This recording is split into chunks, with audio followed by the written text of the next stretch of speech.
What's up, guys?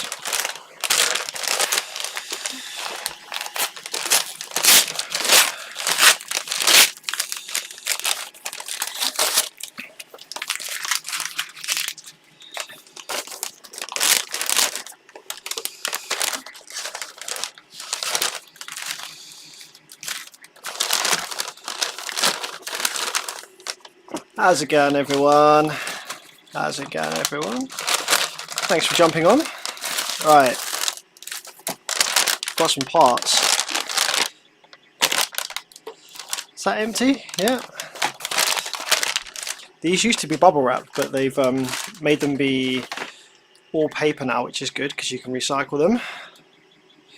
Where is your EP4000? My what? EP4000? What? Burying a Euro power? That's ages ago, my friend. I haven't had that amplifier for years. Right. How much money did I spend with RS this time? Got a magazine as well for some reason. The word to power stack. New 5R. Ooh. Oh, yo, check out the price of this thermal camera. Fleur E52. Over 4 grand. I wonder how many amplifier repairs you'd have to do to make that be worth it.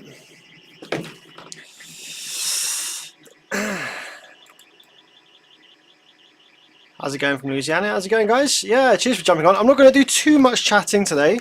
I'm busy working today in the workshop. Just thought I'd throw the stream on just for fun. Get you guys involved a little bit. I ordered some more flux. Lots of people ask me actually, what flux do I use? So this is the flux that I use. I'm just going to zoom in a bit on the zoom in cam. There we go. This is the flux that I use. It's absolutely fantastic. It's honestly the best flux that I've ever come across. So highly recommend this flux. Do I have to like assemble the bloody thing? I'm sure the first one of these I got didn't come like this.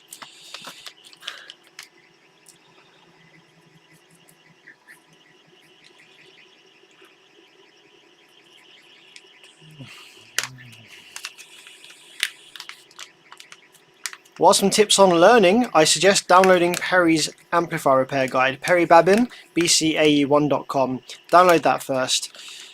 Give it a read through. It'll probably take you a few weeks to read through it all.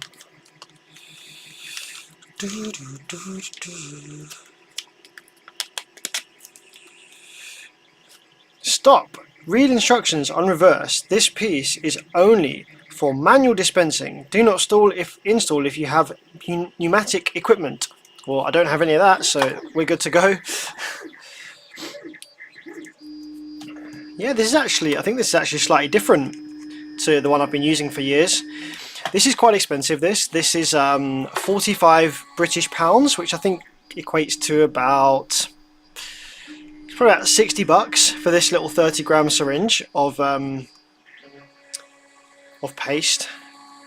But it does last a long time. This has lasted me about 3 years now, I think.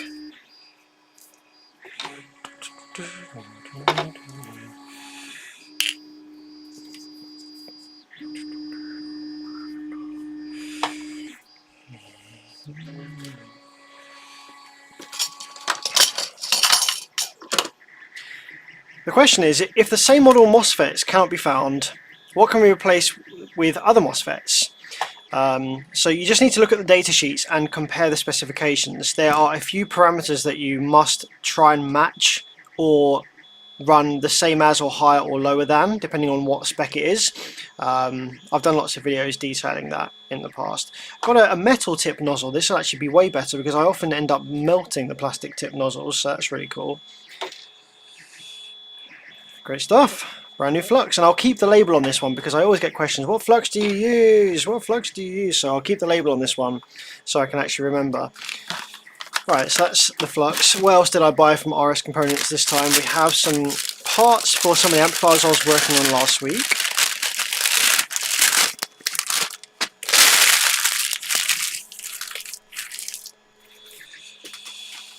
So we've got some IRF 540Zs. Those are for the JL Audio 1000/1.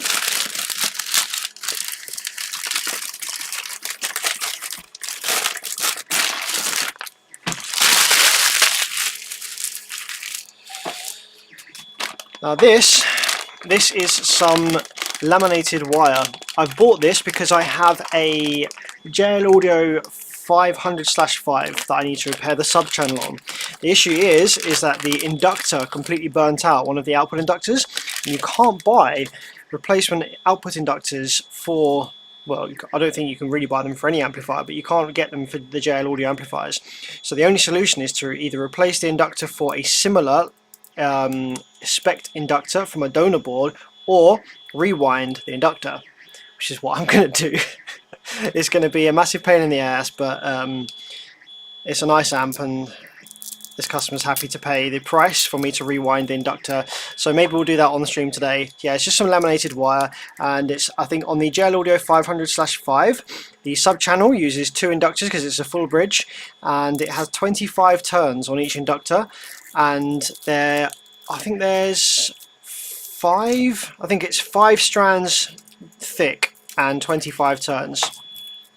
So that's going to take me a little while, but it should be fun.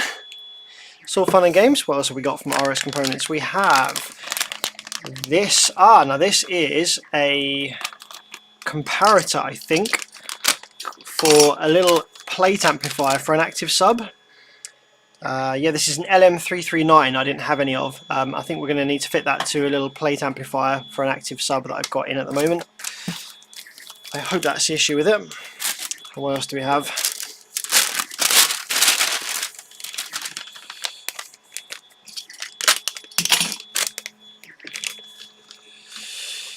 We have a couple of... these are the op amps. These are the op amps for the JL Audio 1000/1, so we'll do that today. Pop those to one side.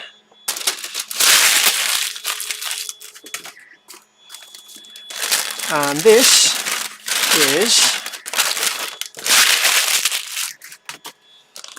is a trim potentiometer for a little mains 12-volt power supply that somebody sent in that they broke.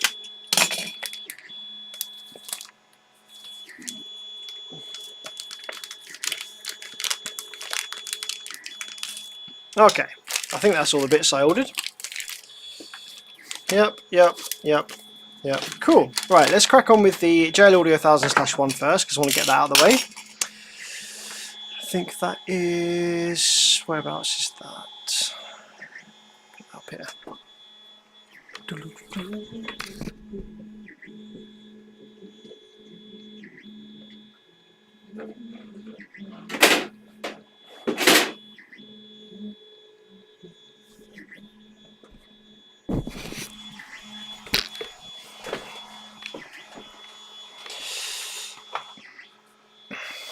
Okay,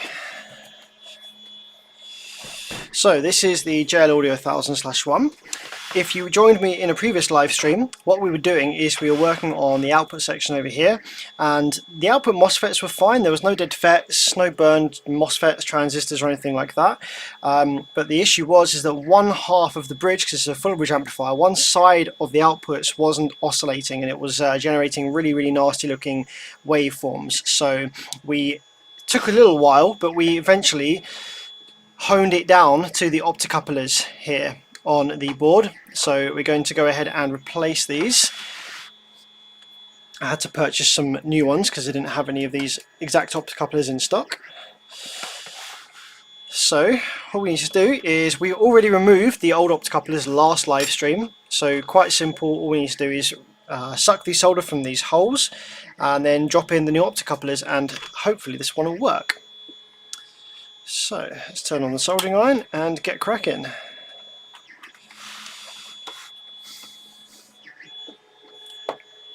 Oh, by the way, one of you guys, I don't know exactly who it was in the live chat, but basically a while ago on live stream, I was talking about things that I would like that would be useful in the workshop, and I mentioned that if any of you guys watch LTT, Linus Tech Tips, I mentioned that they've recently released a screwdriver, and I was like, that looks like a really good screwdriver. I'd love to have that in the workshop. That would make life a lot easier, like taking amps apart and stuff like that. Someone sent me one. I have the LTT screwdriver in black with the black bits. Absolutely nuts. Some absolute legend on the live chat bought one for me and sent it over. So I have thanked them personally on Messenger, but if you're watching now, absolute love you. Thank you so much. This is sick. Absolutely love it.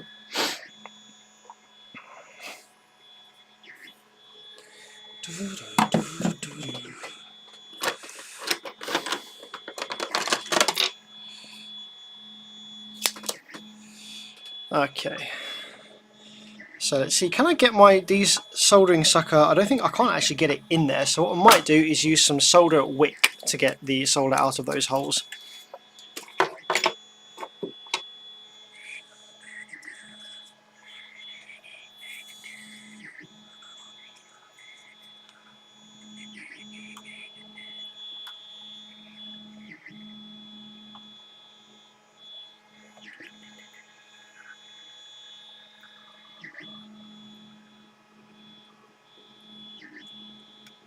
Oh man, this is great. Having a clean nozzle on my flux is literally a game changer.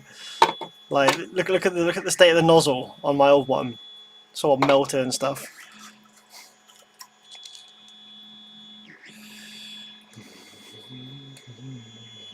Is this the amp you bought 2 optocouplers for a week or 2 ago? Yep, that's the one. They only just came in now.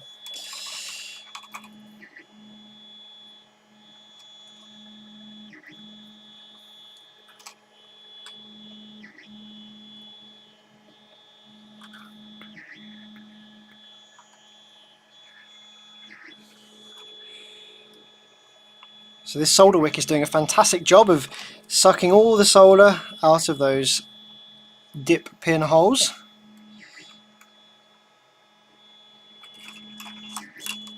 It should be nice and easy to drop the new optocouplers in, and I'm thinking that should just fix it.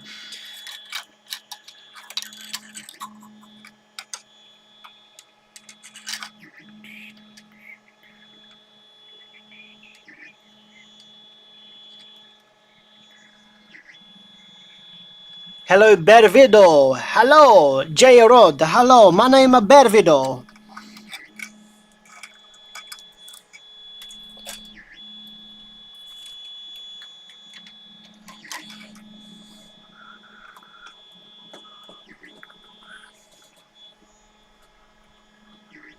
Can any of you guys hear the 3D printer in the background? I'm not sure how well this microphone picks up background noise. That is the lid for episode 3 Boom or Bust printing at the moment. It's going to be a good one, episode 3. Pretty interesting box. It's a box that I think a lot of you will recognise. It's quite an old school design. I think it'll be quite interesting to see how it performs. I've run some preliminary tests with the box for episode 3 with a Perspex top. That should give a little bit away. And it's bloody loud AF on the higher bass frequencies. It's not a low tuned monster like episode 2, but it is very punchy and accurate. Very, very musical box from what I can tell so far. We'll have to wait and see on the dB meter how it fares.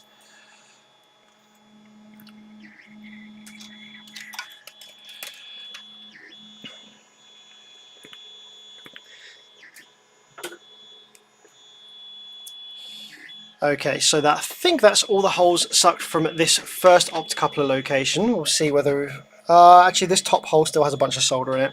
So we need to get that out first. Do you like kicker amps? I do like some kicker amps. They've made some great stuff, and they've also put out some pretty generic rubbish, but overall, kicker are better than... Well, their amplifiers definitely are better than some of the stuff you can get.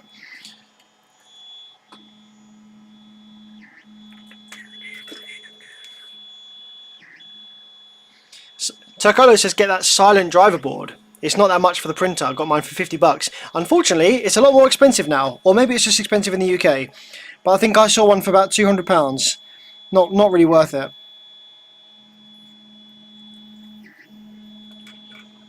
Don't get me wrong, it would be nice if it was silent, but I think they're pretty expensive over here.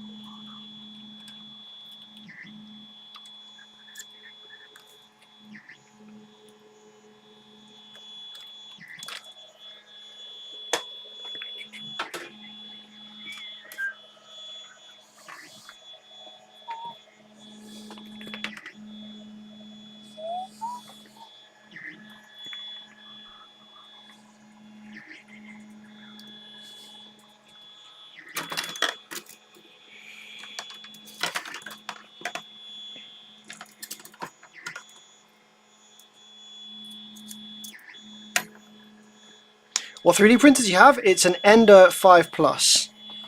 I think it's pretty stock. I don't think it's had any real upgrades or anything like that. I bought it second hand.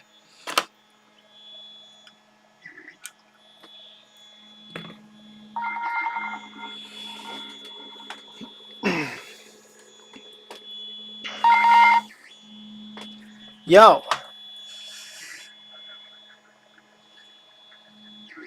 Oh, what, the boom or bust? I'm glad you like it, man. I'm glad you like it. It's fucking cool.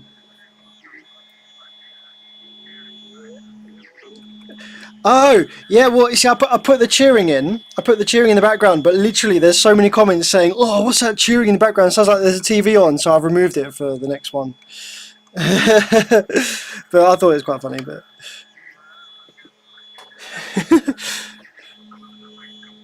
Yeah, that's what I was thinking.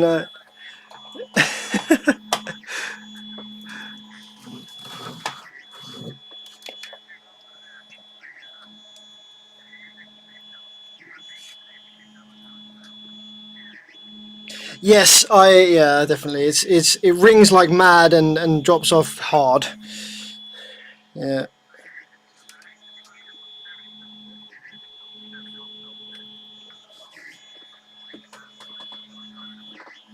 Right. Yeah, yeah, yeah.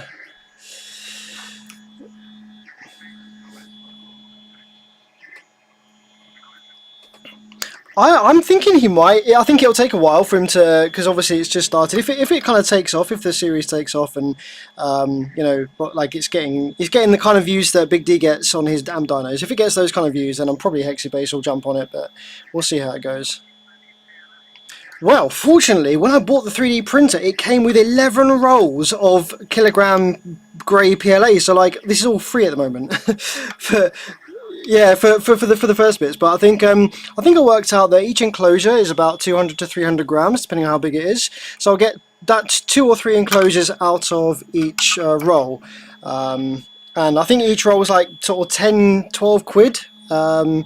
So that YouTube, yeah, the YouTube money brings in enough to just about cover that. So I'm hoping to get some sponsorships or something in the future that will make it actually be worthwhile. Aside from just covering the cost of the PLA. But it's good fun and it's good experiment. So yes, I have. Yeah, I haven't done the DB test on it yet, but just from preliminary listening, it is very punchy. It's like accurate as heck, and I can sort of understand. Yeah, it's not really acting like a horn though, which, well, I don't know if it is, but on the impedance sweep, it's not. On the impedance sweep, looks like a Helmholtz. Yeah. Right.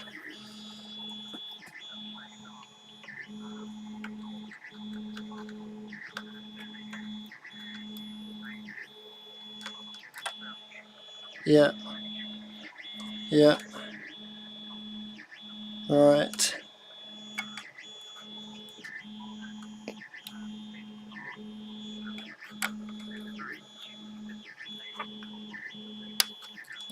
Yeah.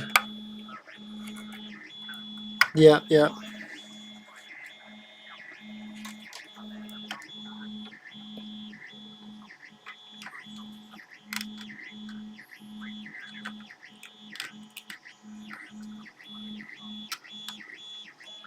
Sweet. Yeah, it's proper. It's proper going like, or the kick drums are like very potent. And obviously, the music that I'm playing is sped up by a factor of 6. So like, a 3 minute song is like 30 seconds, and it's like, and it's like you can really feel it.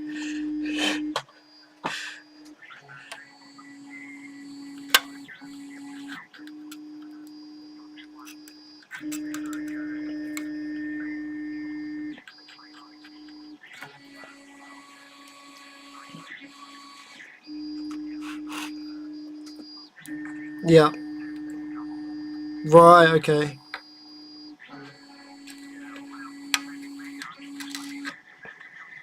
Yeah.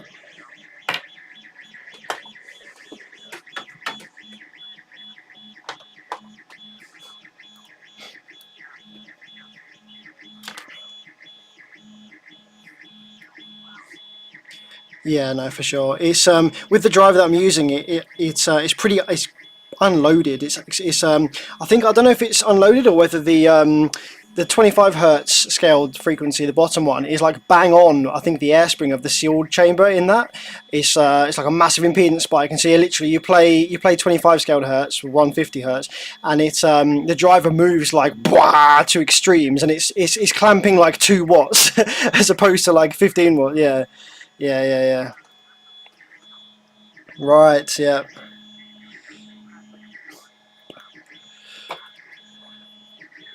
Yeah. Yeah. Yeah, yeah. Awesome. Thanks. I'm really glad. I'm glad you like it. I was worried because there's a lot of like experimental stuff, like in terms of the scaling, whether it works properly, and also like how I'm doing it. I was wondering whether you might sort of come back to me and say, "Oh, this is cool, but this isn't quite right," or yeah, yeah, yeah,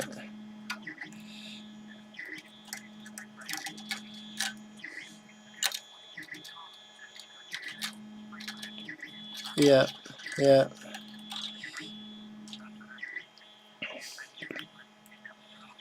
Someone said something interesting to me on a live stream a couple of weeks ago, that there are some speaker companies that you can approach. I can't remember which one it was, but if you order enough of them, you can order like you can have a custom speaker made, a custom driver made. Like you might need to order like 50 or 100 of them or something. But if it's like a little 2 inch, it might not cost that much. But I was wondering if there was a company that would do that, then obviously we could spec up like like a ridiculously impractical speaker in real world terms, because really what we need is like a 2 inch driver that can only play from like, I don't know, 120 hertz to 900 hertz, which there'd be no use for in the real world. They're all going to be full range, but would be perfect here.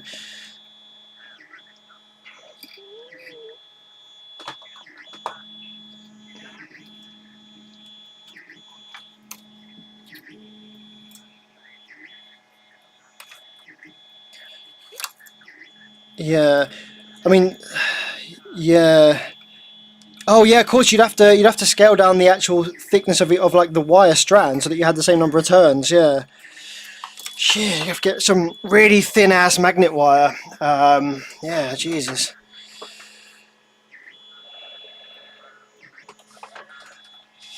Yeah, yeah. It would need to take like 50 watts in order to scale to like a decent, SPL woofer. It needs to scale, needs to get about 50 watts RMS on it, which is asking quite a lot from like a 0.5 inch coil.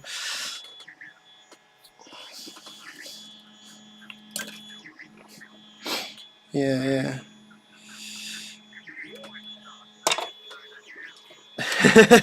True. Yeah, true. Cool, cool, cool. Currently chatting to you live on YouTube. I mean, you're not live. Your voice isn't live, but mine is. I'm just repairing a JL1000/1 at the minute. Some drive circuit bollocks. Just a component failure. One of the chips in the drive circuit just fucking gave up. It's a full bridge amp, so it was kind of half working. It was doing all kind of weird noises because one half of the full bridge was working and the other half wasn't. So it was causing all kinds of nonsense. Cool thing though, it's like a 15-year-old amp now, and this is all on original parts, so it's just done its job. Yeah, bloody well hope so. How much they cost?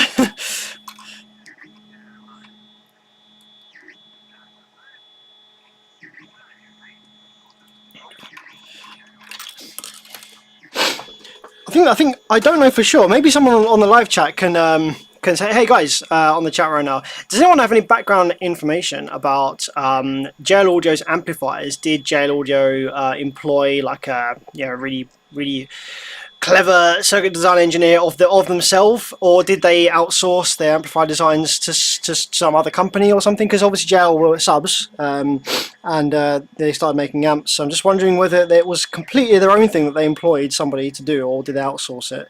Give me a shout if anyone knows on the live chat. See what they say.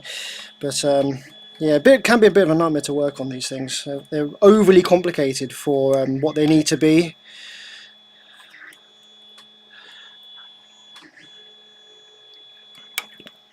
Louis, hang on. Oh, sweet, yeah.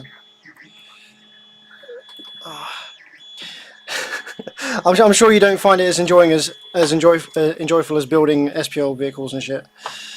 No.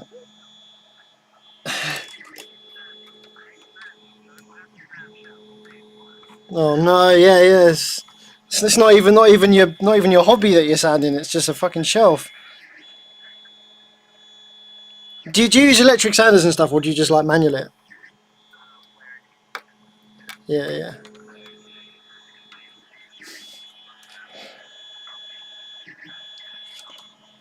Yeah, oh, yeah. If you don't not paying attention, it just disappears.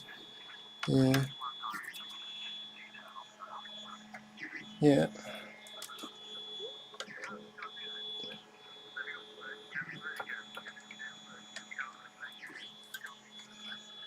That's right. Yeah, yeah, yeah. Cool, cool, man. I'll catch you in a bit. Yeah, ladies. Bye. That was the Mad Professor. It's a good friend of mine, Mr. Harwood from Harwood Acoustics. If you want to check out this guy's work, by the way, he's an absolute legend. He built the Vito, my bass van, with the Z415s, and he also built my transmission line door cards. His work is on Facebook under Harwood Acoustics. Go check it out. He just watched my Boom or Bust videos, so I was quite pleased that he enjoyed them because I hold his opinion in high regard. And so yeah, if he enjoyed it and he had good things to say about it, then I know I'm on the right track for doing something cool. So that was nice of him to say that it was cool. But yeah, got any info on JL Audio? Let's have a quick look. JL Audio is developed all internally. Cardiff Fabrication did a tour of their factory. Nice. Or at least they state they developed it themselves. 1997 JL, don't know. It had RIPS technology for 1.5 to 5 ohm stability. I don't know who blueprinted.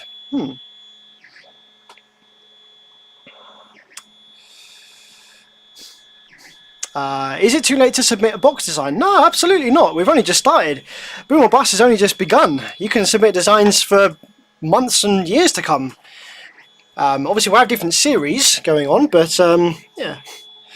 Okay, so I have just very rudimentarily soldered in the new optocouplers and a couple of solder bridges there, so I just want to kind of clear those up before we give it any power.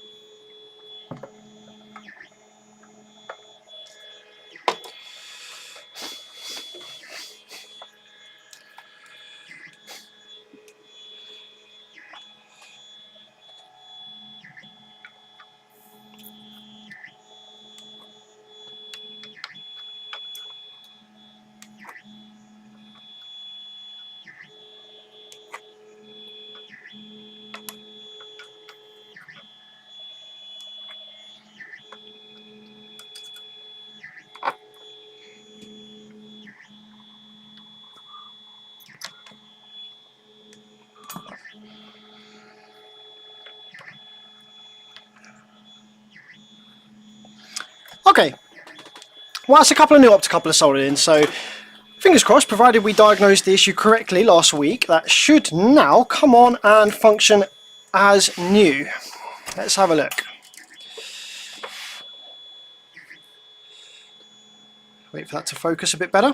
Has anyone noticed, by the way, I've now plugged this camera into one of the USB 3 slots on the back of the PC. So now it is actually running in 60 frames a second. So hopefully, provided you've got your YouTube settings set to 60 FPS, that should look nice and smooth.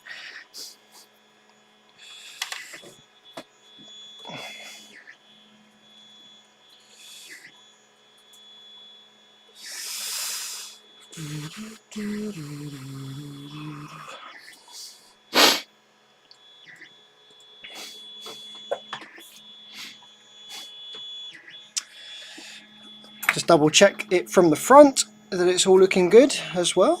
Yeah, seems alright. Okay, let's get some power wires in there and see what it does.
Okay, what are we saying then, guys?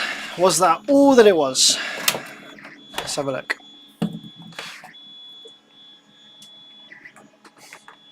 Just do one last quick cross check with the multimeter, make sure that we haven't got any solder bridges that are invisible or very, very tiny between any of these pins.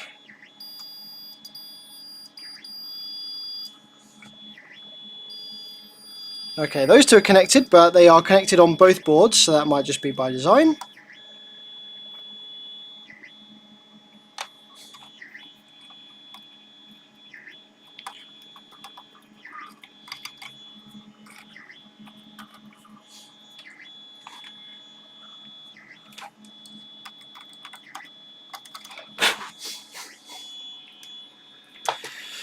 Okay, so let's hit the scope screen and have a look and see what we got. So we're going to probe, I don't know if I can get to the low side drain from here actually. I might just need to probe the speaker outputs. Although I would quite like to probe the low side drain, so yeah, let's take it off. Let's take off the clamp. Let's just double check that we're all good in here.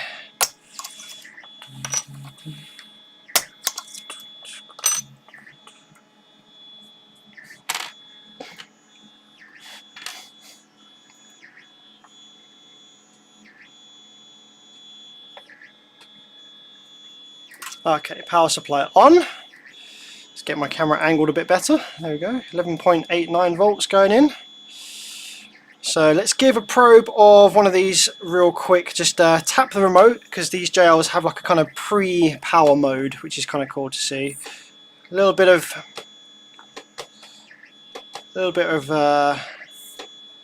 rail there. Huh. Okay, this isn't looking so promising. We're not getting any PWM like we were before.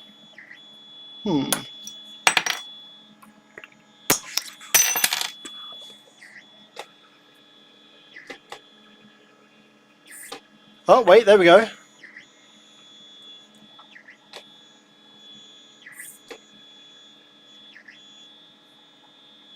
Aha!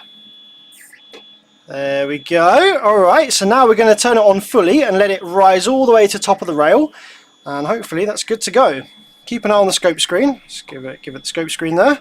So this was the bad side before. Ooh. There we go, 3.4 amps worth of idle current draw. And both sides are switching good. That side and that side. Fantastic stuff. So yeah, literally just one of the optocouplers here on this board decided to poo its pants and thought it'd be good to replace both for good measure and back in business. Okay.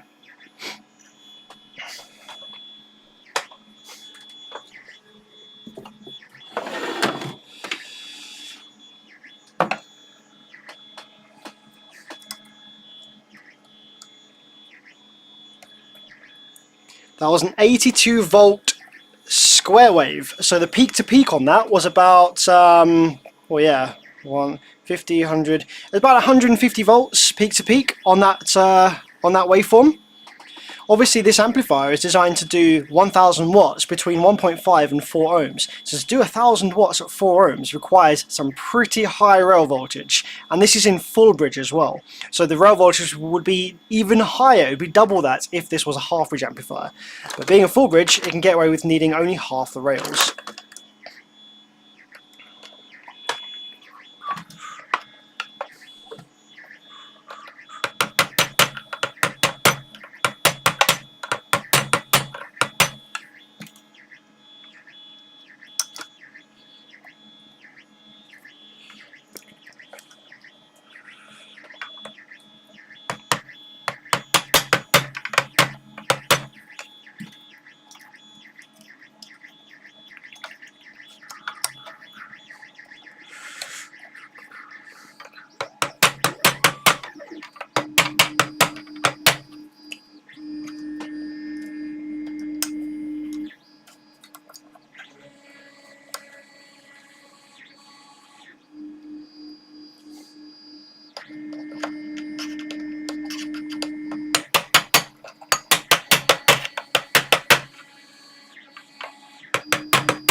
Okay, cool.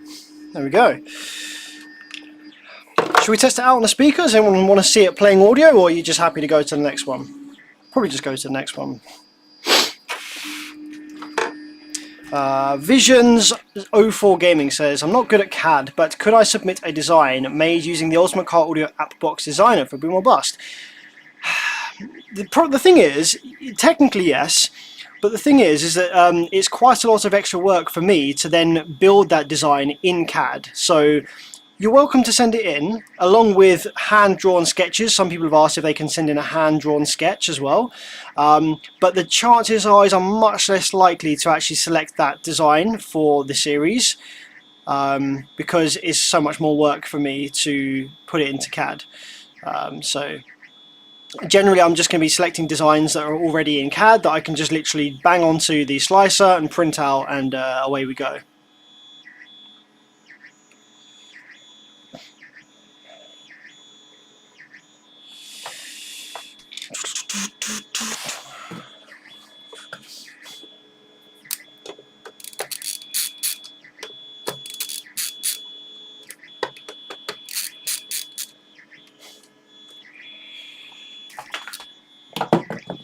Okay, next one.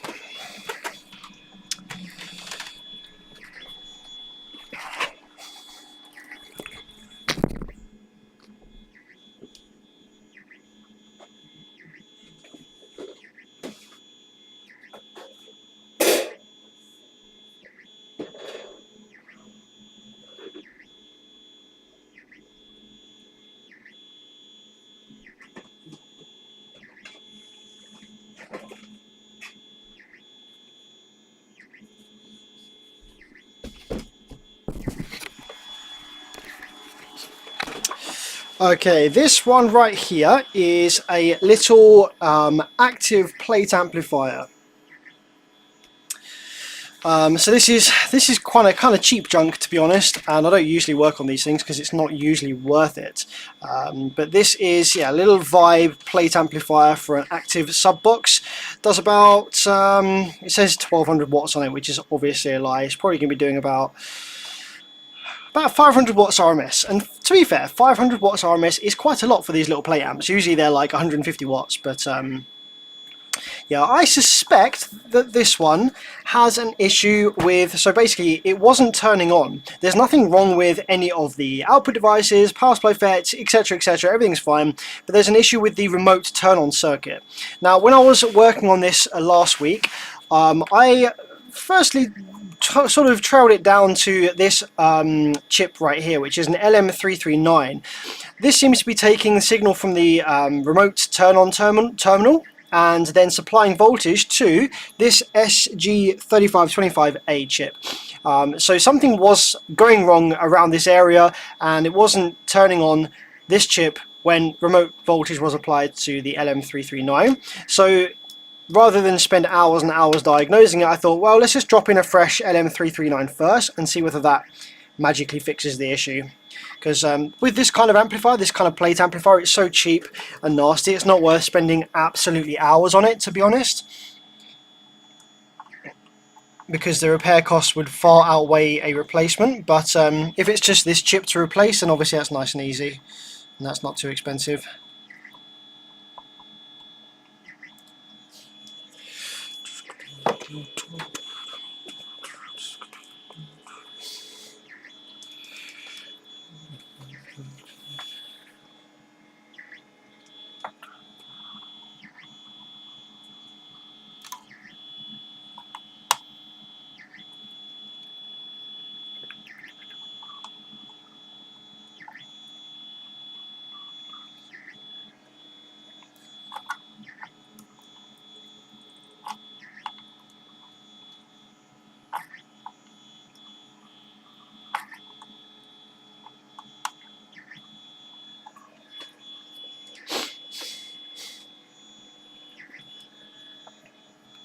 It's interesting that someone said that the printer sound is soothing. It's interesting how people are different, isn't it? Because I also don't mind the sound of the printer. I quite kind of like the electronic stepper motor sound. I don't know if I can get to this one without melting this capacitor away. Let's have a look. See if we can just about get down there with the back end of this. Just lead up to it.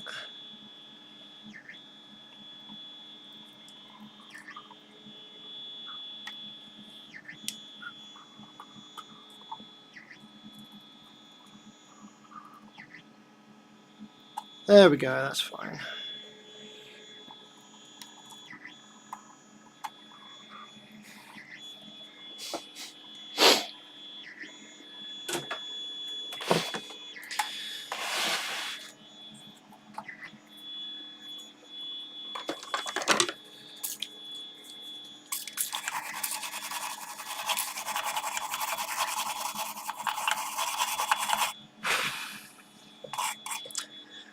Alright, fingers crossed that it was literally just that was the issue with this, because I don't want to be spending hours and hours on this amp. It's not worth it. Jesse, yo, thanks for the 10, my man. Props for soldering topside. Looks like it saves loads of time. Absolutely. So I generally advise against soldering topside unless you're absolutely 1,000,000% sure that it is just a single component on that you can take off from the top side. And the reason for that is because I've been burned in the past when I was learning to repair, thinking, oh hey, I can just replace these parts from the top of the board relatively quickly, similar kind of time that I could from taking the board out, but there was actually issues on the bottom of the board, either fused traces or some kind of bad solder joints or something under the board that was causing the issues in the first place. So generally I will always take the board out of the heatsink now, unless it is blatantly obvious that the issue is isolated to a single surface mount component or tiny component on the top. Like in that JL audio amplifier we just repaired, we knew the amplifier itself was fine, but the optocoupler just randomly died, so we can just replace that from the top board.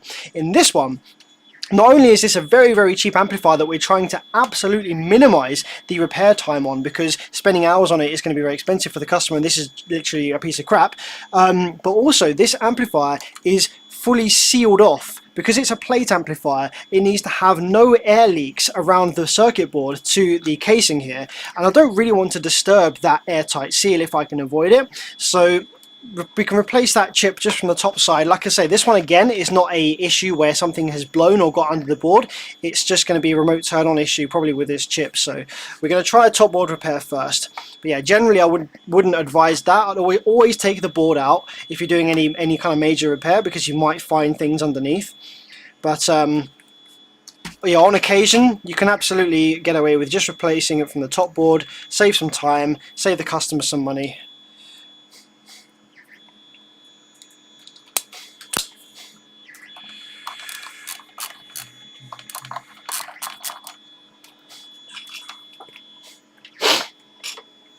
John says, I have an old school JL Audio 500 I need looked at and fixed. How can I have you do the work? Well, I'm based in the UK. So, John, if you're also based in the UK, I'm happy to look at it for you. If you're not based in the UK, then unfortunately the shipping costs more than the amp is worth. So, you'll have to find someone in your country local to you that can look at it for you.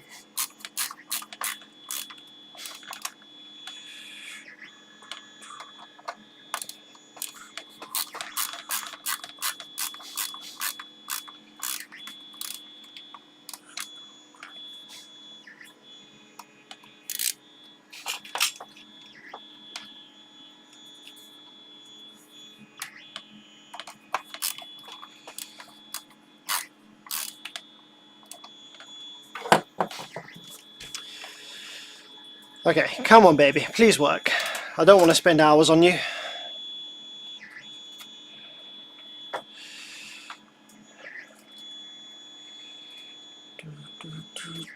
Right, power supply FET's over here. Let's hit the remote and see what happens. Oh no! Okay, so it wasn't the 339 that was the issue with this. Ah.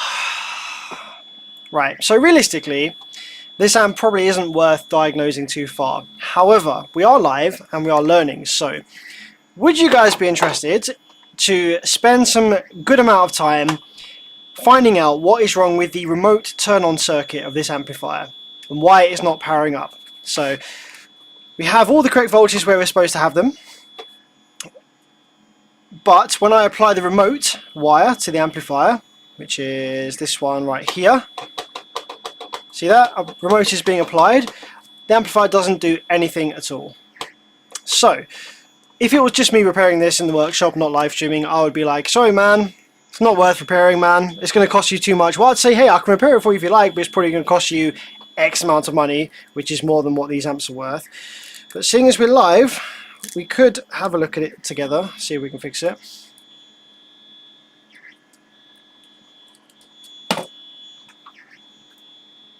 Gonna have to protect the whale's hearing. Yo, Mr. Howard Acoustics, how's it going, man? Jumps on. Oh yeah, I'm actually really keen on somebody submitting a Paraflex design for Boom or Bust. I think that'd be really interesting.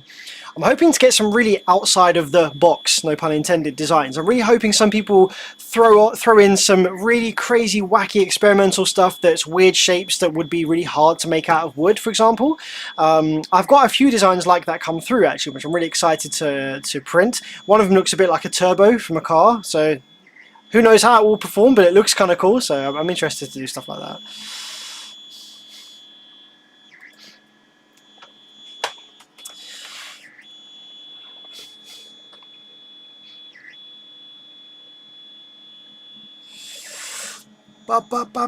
Right, let's have a quick look at this then. Let's follow the remote pathway. So we've got the remote wire coming in right here. You can see that jumping up and down.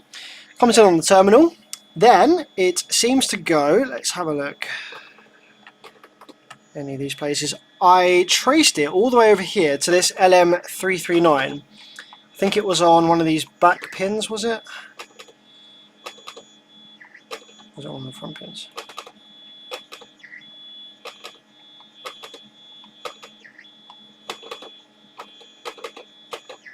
There we go. So pin number 1, 2, 3, 4, 5. Pin 5 is the remote in from this amplifier to the 339. I haven't actually seen this setup before for remote turn on. So having 12 volts appear on pin 5 of the 339 should cause something else to happen on this chip, which then eventually sends power to the KA3525. So if we take a look at the 3525 and see where its power pin is, we can figure out what's supposed to happen on the 339 in order to get power to the 3525. So SG3525.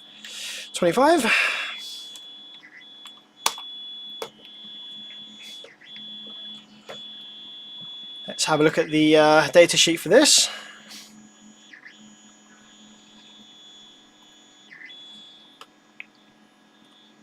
Okay, so VCC in is pin 15. So in order for this chip to come alive, we need That is definitely working. We need pin 15 to have 12 volts on it. We need pin 12 to have 0 volts on it, ground. I think pin 8 needs to be... I think pin 8 goes high and then gradually goes low for soft start, similar to the 494 pin 4. Inverting input, non-inverting input sync, oscillator output. None of these are critical to have DC on them from a supply.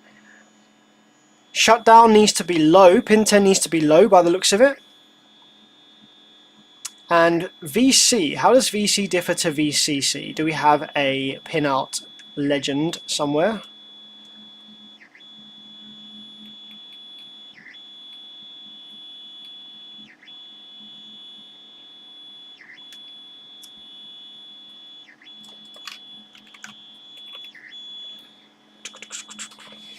Ah, here we go. VC looks like it is the supply for the transistors, the internal transistors, which are going to be driving the outputs. So yeah, we're going to probably need about 12 volts on that as well. VCC, reference regulator, VREF to internal circuitry, VC supplies whatever voltage is going to be on the PWM on the output. Okay, cool. So, what was it, pin 15 that was VCC? Let's see where that goes. Yeah. So, pin 15. 1, 2, 3, 4, 5, 6, 7, 8. That's this one here. So, where do you go then, pin 15? You probably go to a transistor. Here we go. We have continuity to this transistor, the first one I checked, which was nice and convenient. So this transistor right here is going to be switching on the supply voltage for all of the power supply circuitry. Thanks very much, Josh, for the 5, man. You give me hope I may be able to do this one day. Man, you absolutely can. I was the same as you years ago. Like I thought electronics was some absolute wizardry. Had no idea how any of it worked. Couldn't even see me doing it. But yeah, literally it took me few months of reading Perry's guide and getting to grips with electronics and trial and error, really. Just learn, just buy some dead boards and try, work on them, and you'll figure it out. So this transistor then should have outputs to 3525 on one pin. One of the other pins should be connected to 12 volts, which it isn't, but it might be through a resistor of some kind to limit current. So let's just turn the power supply back on again. And let's see, do we have 12 volts on any of the other pins of this transistor?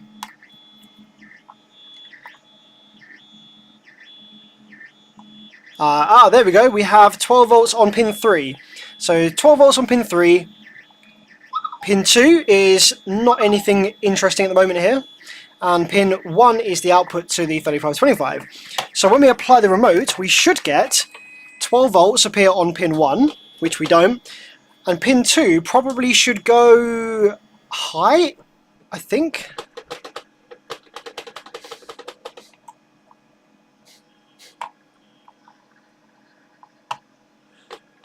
Which there isn't anything on at all. Okay. So we know that pin 2 of this transistor is kind of the signal for getting that transistor to turn on. Oh, I think there's somebody at the door. Just bear with me 1 second. I'll just pop to the door. That's all right. Is there someone there?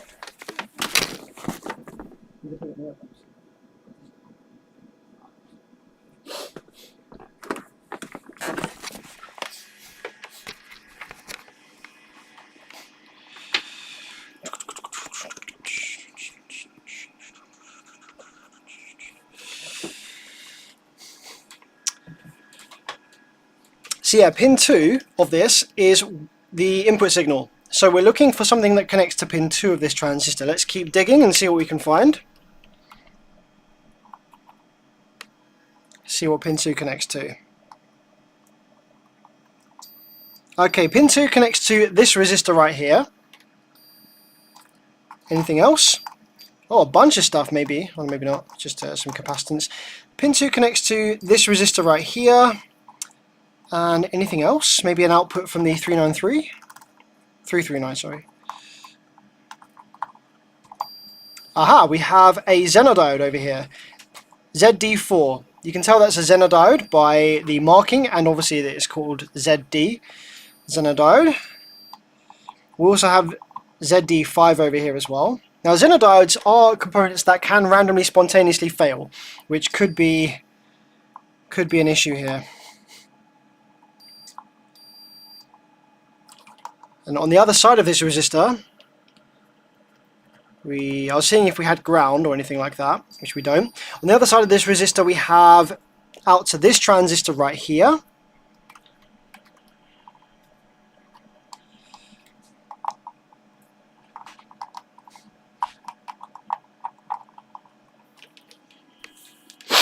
Okay, so let's have a look and see what voltages we've got on these components over here.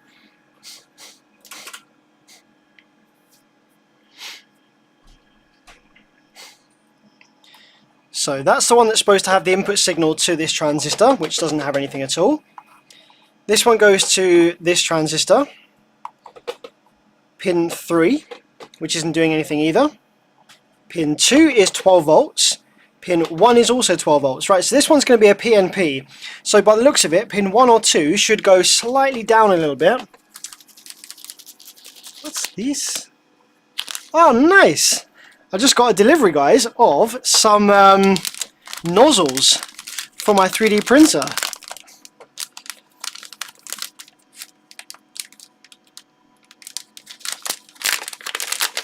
I got some, basically my 3D printer came with 0.4mm, which is actually, by today's standards, far too small. 0.4 was the kind of standard when 3D printing was first becoming a thing. And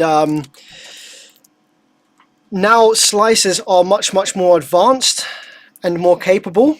You can print with a larger nozzle size and get away with faster prints as a result of that. I've got a little selection pack, so I've got some 0.6s. So in here we've got some 0.3s, 0.5s, 0.6s. So probably the 0.6s are the ones I'm going to use for boom or bust.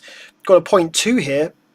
0.2 for some really high detailed work. You can barely see the hole on that. It's absolutely tiny. There's another 0.6. Put that to one side. And I think there should be some 0.8s in here as well. But maybe not. Maybe I ordered 0.4, 0.6. Okay, just 0.6 is the biggest.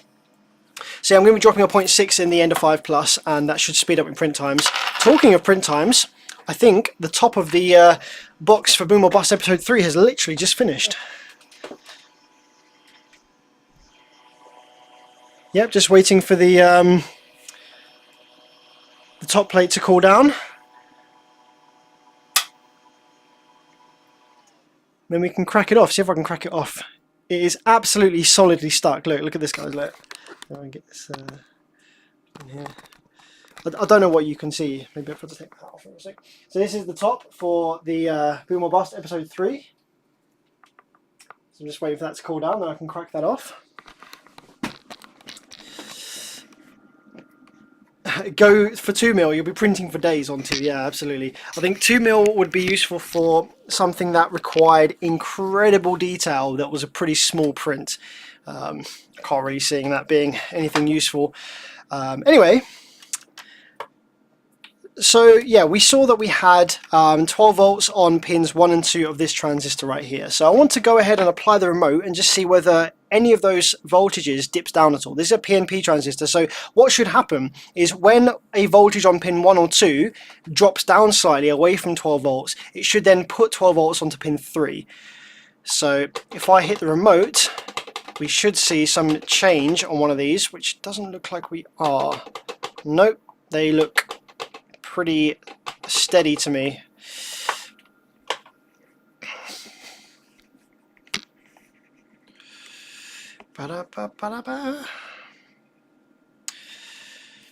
So let's just have a quick read of these Zener diodes. ZD5, we're reading 650 in one direction. I don't actually have my multimeter camera hooked up. I've moved the workshop around, if you haven't noticed. It looks a bit different in here, but I have my multimeter camera hooked up. So this way round we have 650 on the multimeter, and this way round we have open. On this Zener diode right here we have 677 one way round, and the other way round we have open. So if a Zener diode has gone obviously bad, then you might get a similar reading both ways, which might indicate that the Xeno diode has gone bad. Not necessarily, because there could be other things in the circuit you're reading, but it's possible, so you could then pull the Xeno diode, check it. But where we've got reading one direction and not the other direction, that's a good sign that the Xeno diode is probably okay. So we're probably looking for something over here with this transistor that is preventing there being a drop in voltage on pin 1 and 2 that then equals a rise in voltage on pin 3. Let's see if we can figure out what that's supposed to be.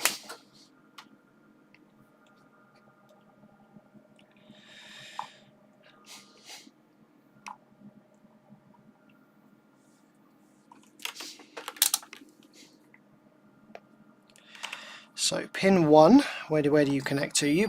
Pin 1 connects to this resistor right here. Pin 2, aha! Pin 1 and 2 are connected through this resistor. So this resistor is probably a pull-up resistor for one of these pins to pull up the pin, and then it'll drop down when the remote is applied. So let's see, where else do we have connected? We should have something else connected to pin 1 or 2 that will drop the voltage down a little bit when the remote is applied.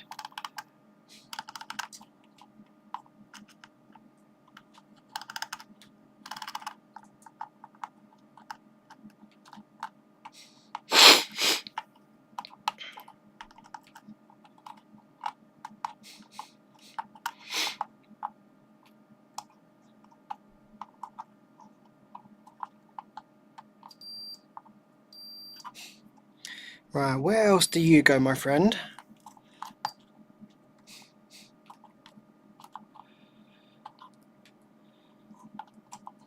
You might go over here.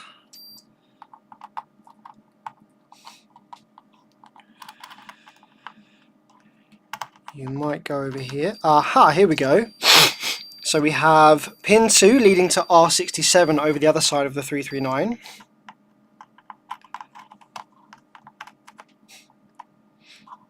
Okay, let's have a look at R67. Let's see what's on both sides of R67.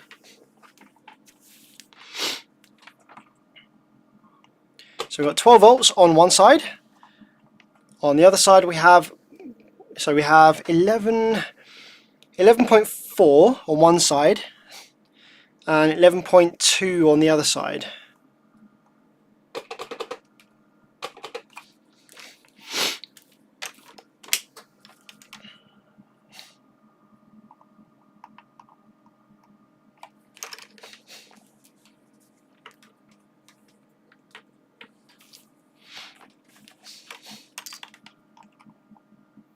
D11, just give that a quick test on the multimeter.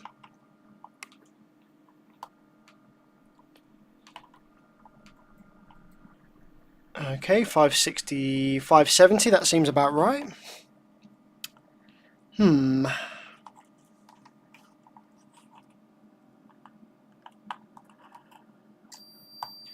And R67 goes to pin 15 of the 339.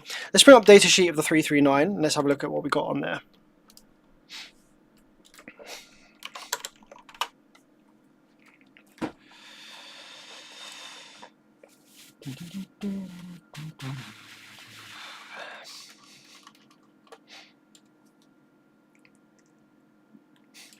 Okay, so on the 339, pin 13 is number 4 output. So let's have a look at what we've got on 4 in plus minus, pins 10 and 11.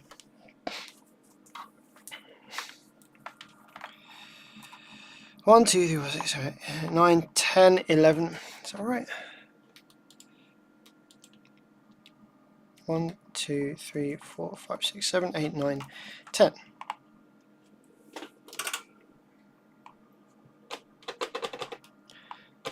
Okay, so on pin 10 we have nothing.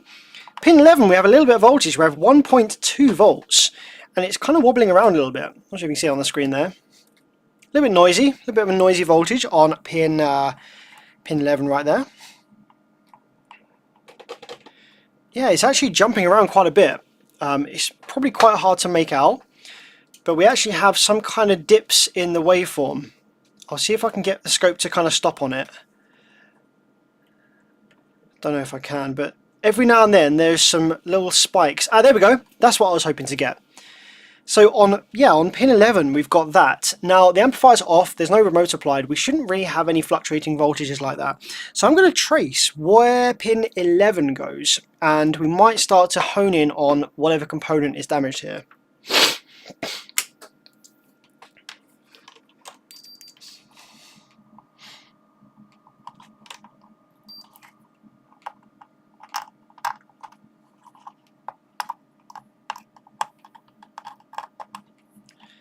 Where do you go? Pin 11? Okay, you go to R90, also R66,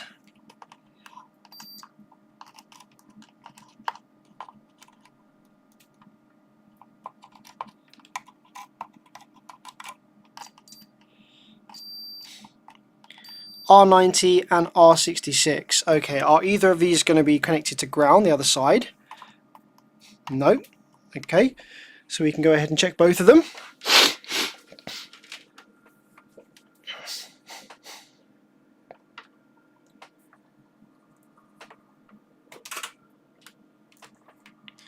So R90, yeah, we have that strange noise, which doesn't be affected by the remote turn on. On the other side of R90, we have pretty much the exact same thing, 1.2 volts. On R66, we have, on the other side of R66, we have 12 volts. Now, what resistance is R66 supposed to be? We have red, black, green, gold by the looks of it. I don't know the colour codes off the top of my head, so let's bring up a quick calculator. Now it seems that should be a pull-up resistor. That's kind of pulling up some kind of signal, right? If we have 12 volts on one side and a high value resistance, we should then have 12 volts on the other side unless something happens which pulls it down. So what was that? That was red, black, green, gold. Red, black, green, gold. Yeah, super high resistance, 2 mega ohms. We can read that in circuit, but because it's such a high resistance, we might actually be affected by other things on the board.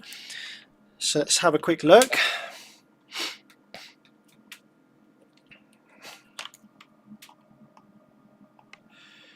So on the multimeter here, I'm not really getting any sensical reading. It's just, yeah, it's 1.5, 1.7. Oh, there we go, 2 mega ohms there or thereabouts. But there's other capacitances on the board and stuff that are screwing with the readings here.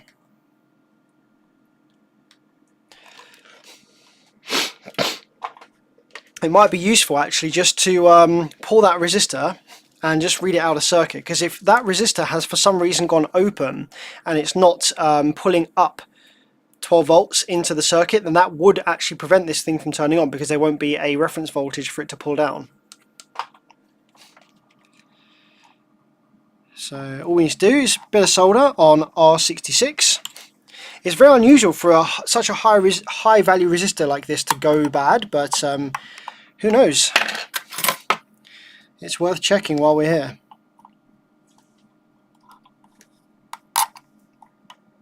Okay, so we've just lifted that resistor and we should see 2 mega ohms on there.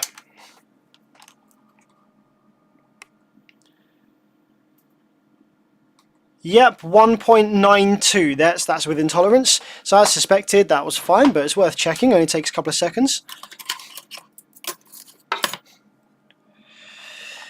So in my mind, that should be pulling the voltage up a little bit. We do get a touch of DC on the other side, but it's not much. 2 mega ohms is very high though.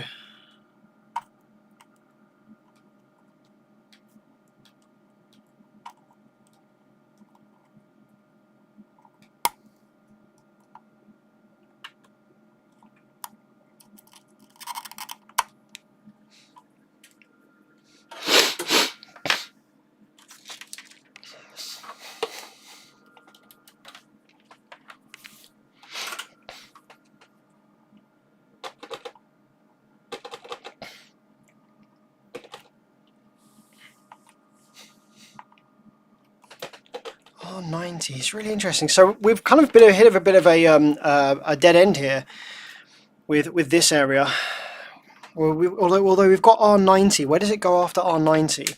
Let's continue back on from R90 because we've got that weird waveform on R90 still. R90, where do you go? R90 goes to pin 4 of the 339. Does it go anywhere else? So these two resistors. Okay, let's have a look on those two resistors there.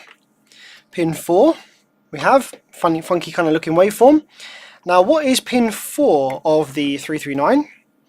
Pin 4 is it's another negative input, inverting input.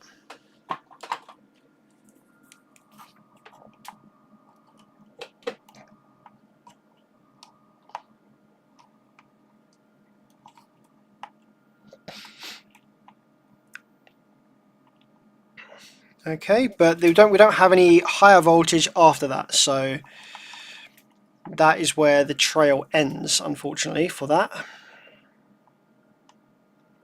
Not sure where that voltage really comes from, apart from possibly coming through R66.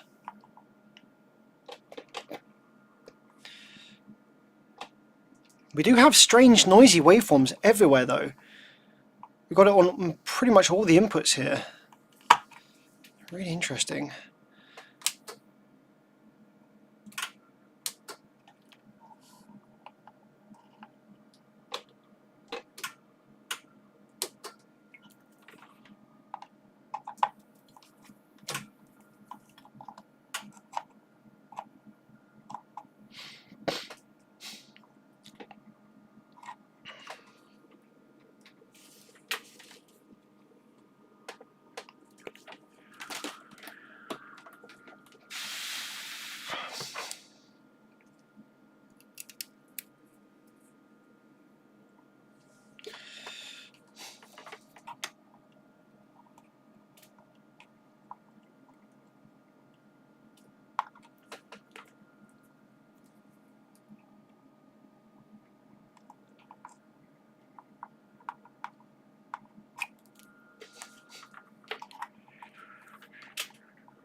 Yeah, kind of getting a little bit lost on this one, not going to lie. Without a schematic, it's kind of tricky to say really what the remote turn-on circuit is supposed to be doing here.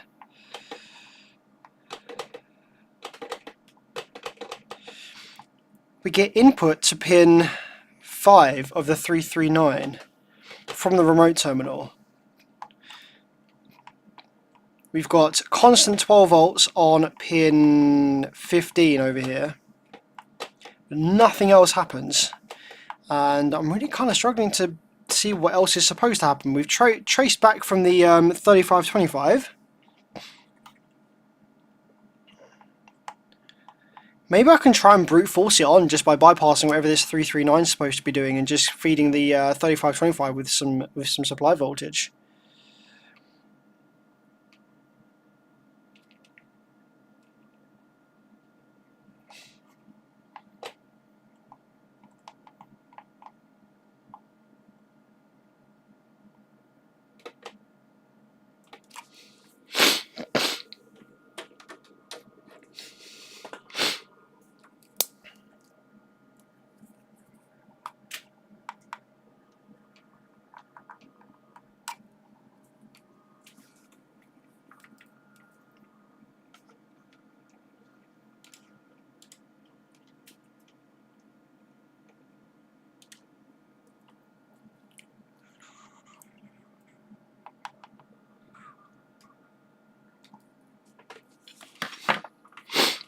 Yeah, not sure guys on this one.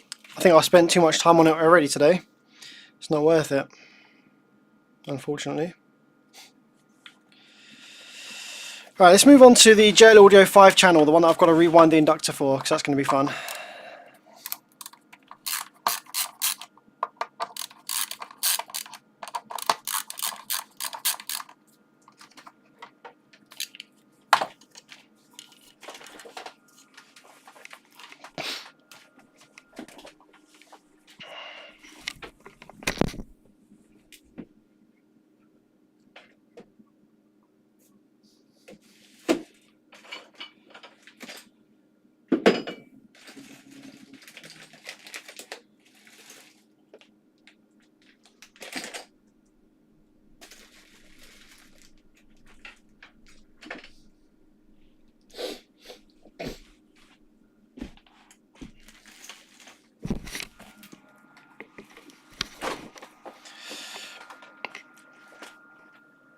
Okay, so here we have a JL Audio 500/5. Wait for the camera to focus. There we go. So this is a nice little 5 channel. It's all class. No, sorry, it's not all class D. We've got 4 channels of class AB. So 1, 2, 3, 4 class AB, front and rear channels. And then we have a class D sub channel over here, which is actually a full bridge sub channel. We've got 2 transistors per half of bridge. They are IRF 540s, which I've got some replacements for because of the failure mode of this. The FETs didn't actually die, but they will have been stressed in this failure environment. Basically, the speaker wires for this customer's amplifier touched and were touching for a long time. And in doing so, it didn't actually kill the FETs, which is kind of cool. But what it did do is it did kill one of the inductors. So this inductor was completely burnt up. I've already removed the laminate wire from this inductor core. And this is the one surviving inductor. So obviously we need 2 matching inductors. We've got a full bridge amplifier here, and we need to get it back up and running. So there's a couple of choices I could have done here with this amplifier. I could have either just found some compatible inductors and soldered them in somehow, but I wanted it to look original, and this is a nice amplifier, so I thought what we'll do is we'll rewind the original inductor for this.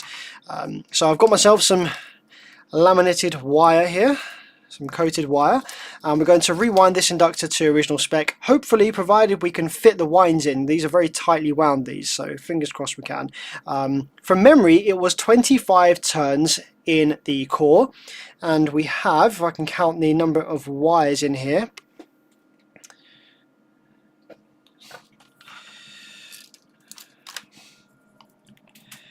where is it? 1, 2, 3, 4. I think there's 5 wires in this, 5 strands. 1, 2, 3, 4, 5, 6. I think there's 6. 1, 2, 3, 4, 5, 6. Yeah, it looks like there's 6 on that side. I think I did write this down, but I've forgotten where I wrote it down now.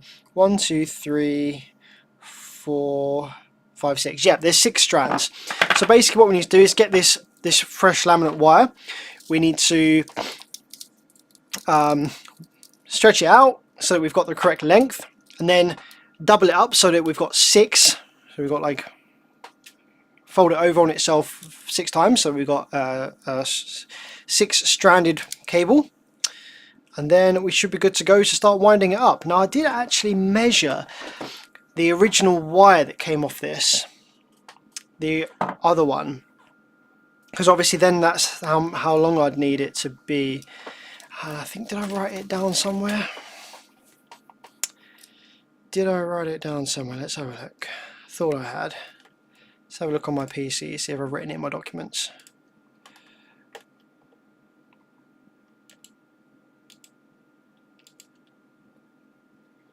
Sort by date.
Ah, here we go.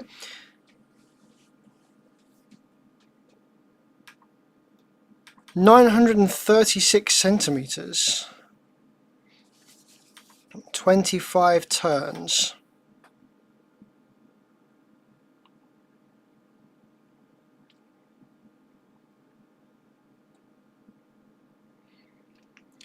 So about a meter. Alright, cool, I did write it down.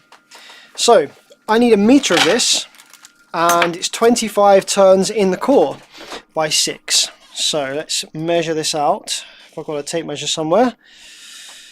Oh yeah, I've got a tape measure in here.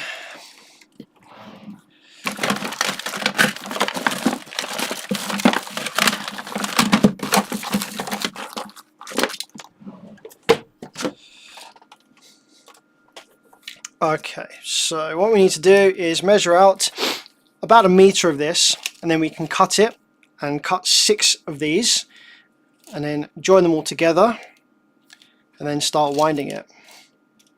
This is a scraggly ass tape measure, this one.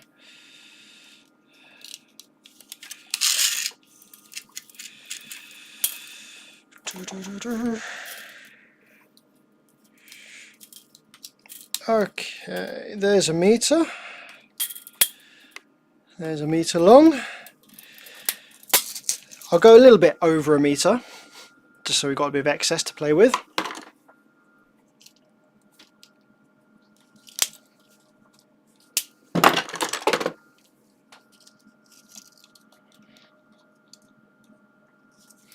Actually, I might go a fair bit over a meter, just so that we've got definitely some extra to play with, because I might not be able to wind this as tightly as they did in the factory. So I'm going to cut off a fair bit over a meter and do that 6 times. So that's 1. So now I've just got to match these up. 2.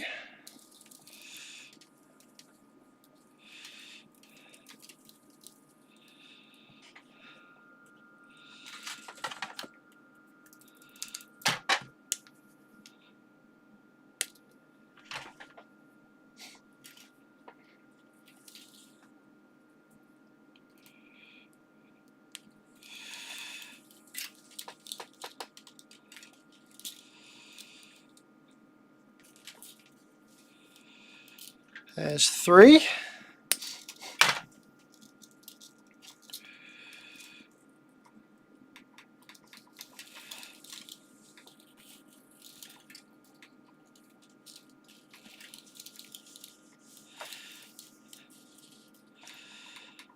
There's 4.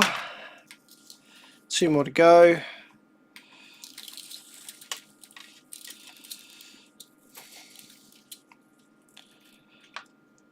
5. 1 more.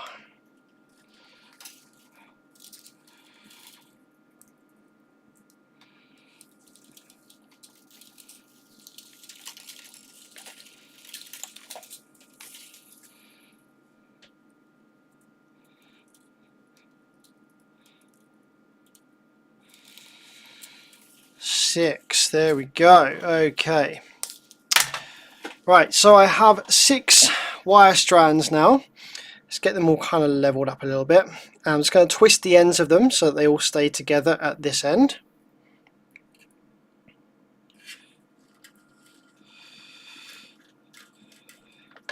And we're going to be soldering this end, so it doesn't matter if we break the laminate a little bit, just to get it twisted nice and tight over here.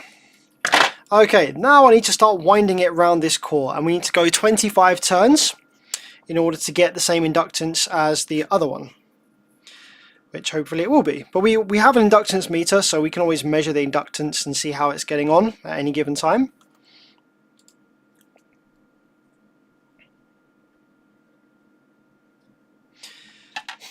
Yeah, so I'm not going to be twisting the wires together because they're not twisted together in the original core.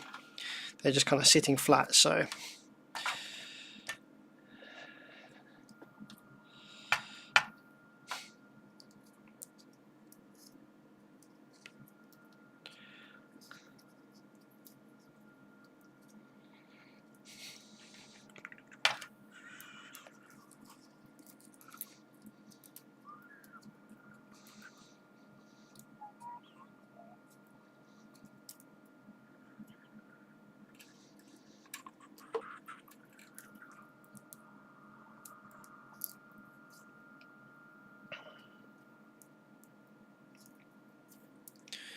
Okay, so now what I need to do is go to the other end. Now, I'm not going to twist the other end together. The reason for that is so that they can all move and line up with each other nicely. Because if they're twisted together, they'll be locked. So.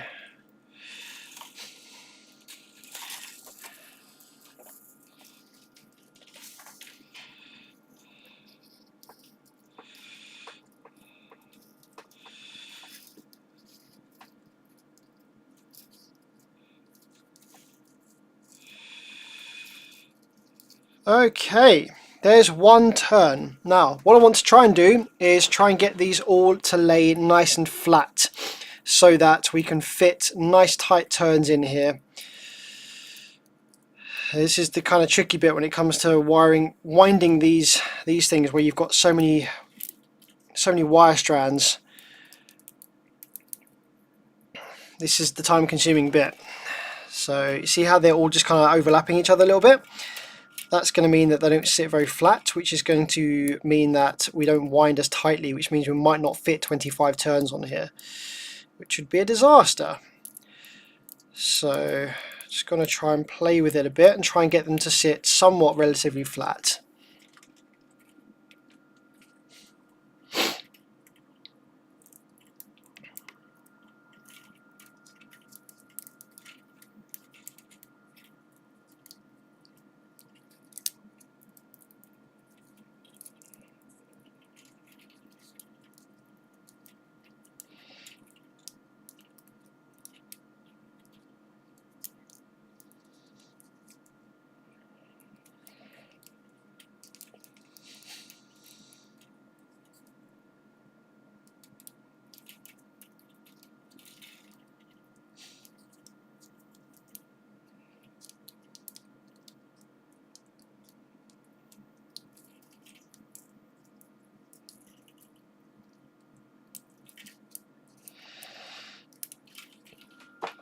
So yeah, while I'm doing this, we can just have a little chat, I guess, in the live chat, because this is going to take me a little while, I reckon.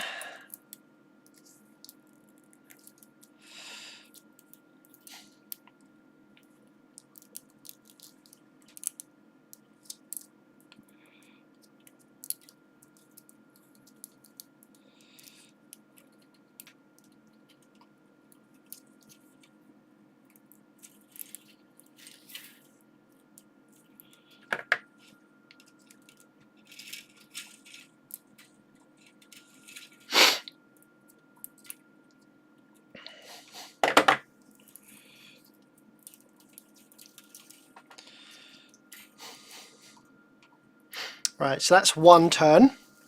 So now let's do a second turn. Going to be here a little while, aren't we? You can tell.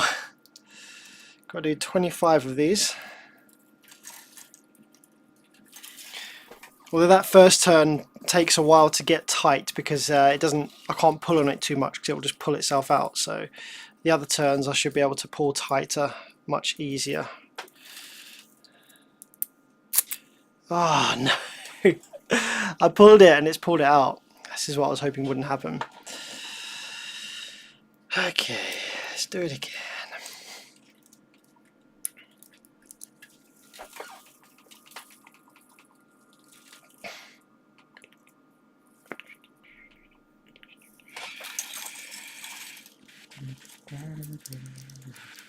Please open it up.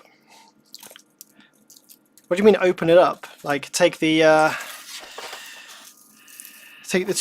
two halves of the core off each other.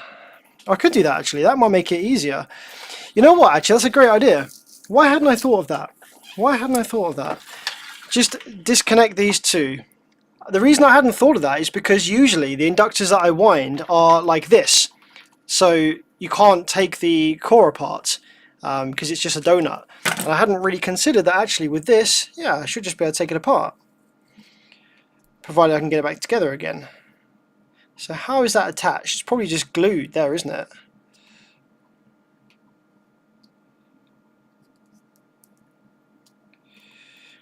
Can I get that apart without breaking it?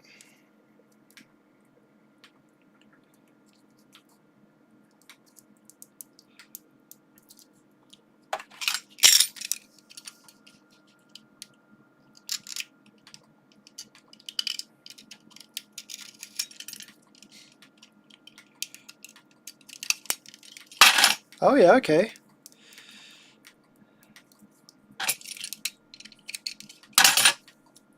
Awesome. I had not even considered doing that. Thank you very much to all you guys who suggested doing that. Hadn't even crossed my mind, because usually the inductor rewinds I do are the toroidal shaped, so I don't ever get to do that. That's awesome. Thank you very much. Much easier. It's going to save me loads of time.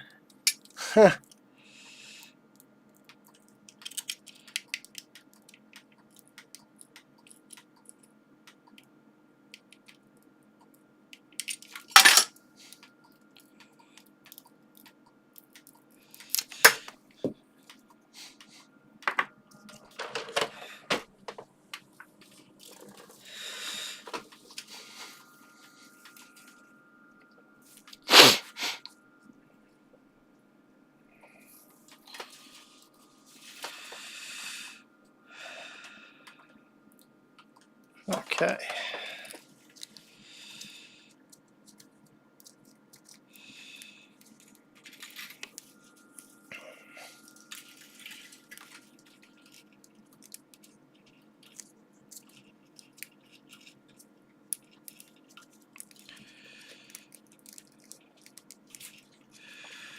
One. I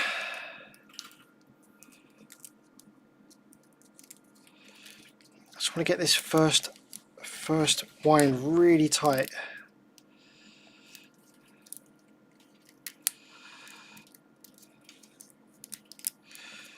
I suppose I can always sort that out afterwards.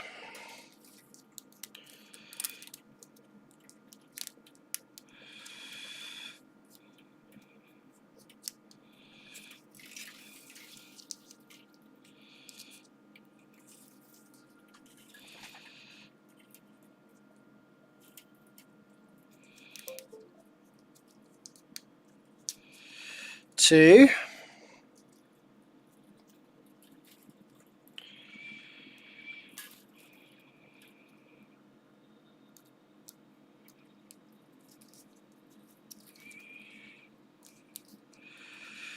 Three.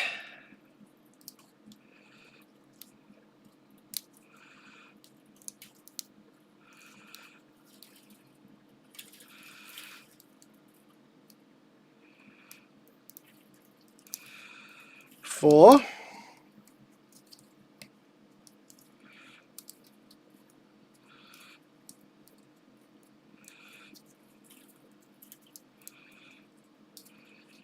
Five.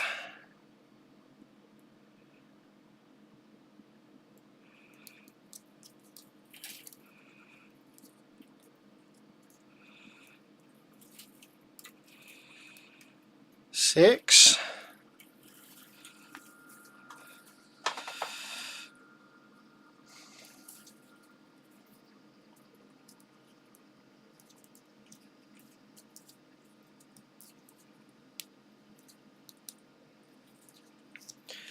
Seven.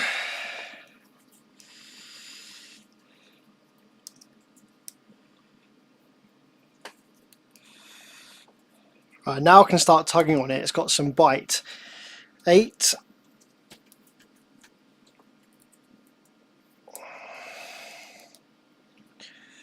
9.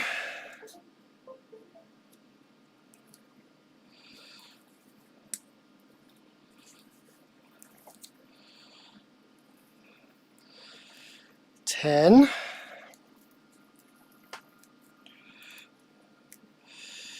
11.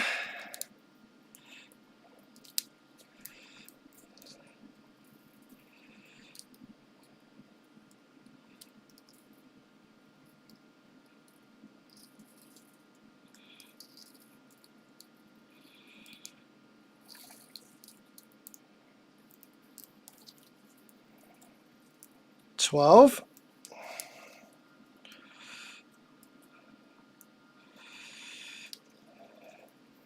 13.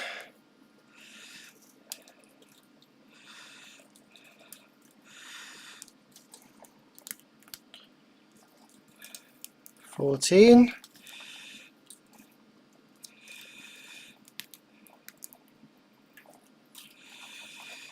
15.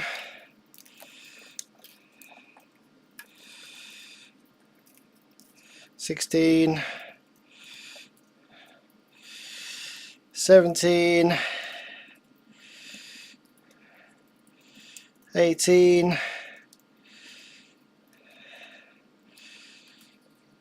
19, whew, 20, 21, 22, 23, 24. Fuck. Even though I chopped off extra, quite a bit extra I thought, I can't quite make the 25 wines.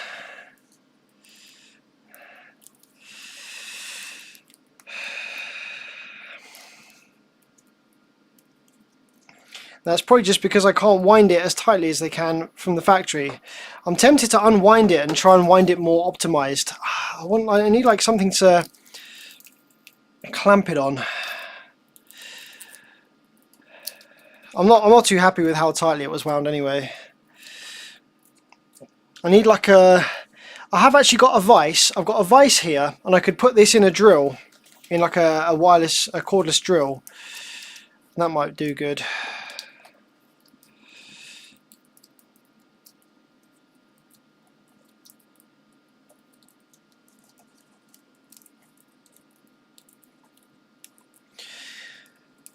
Yeah, 24 was probably fine, but I wasn't happy with how tight it was either, so...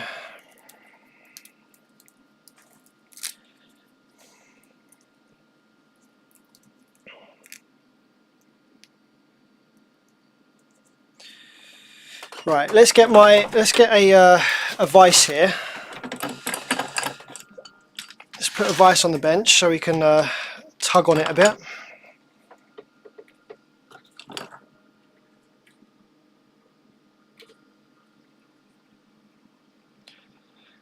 So, okay, if I clamp, can I clamp that end? And then I can start pulling on it from there first.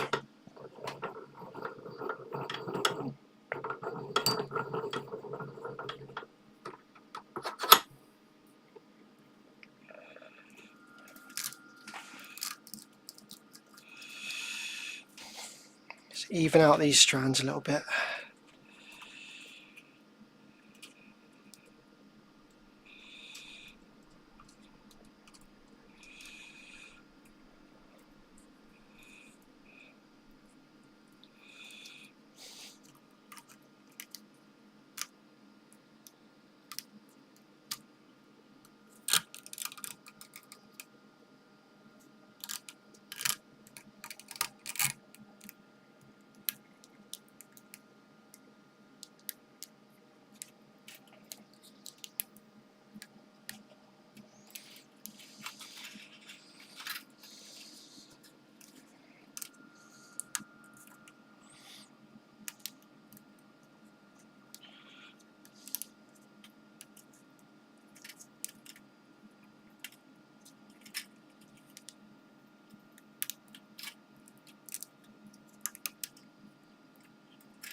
Okay, so that's one.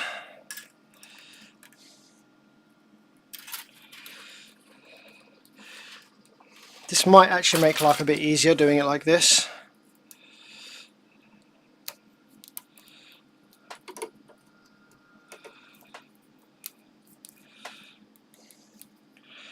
I just want to kind of comb these out as well, so they're nice and tight. That's two.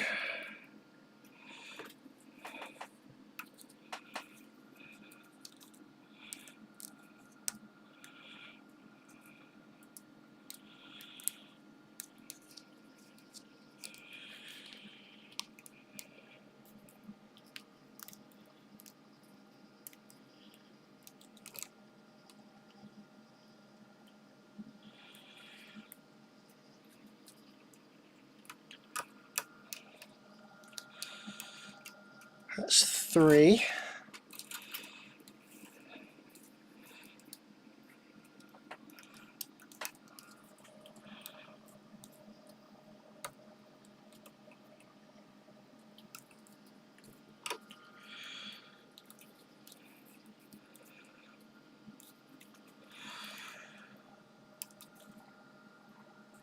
That's 4. This is starting to look better already, not going to lie.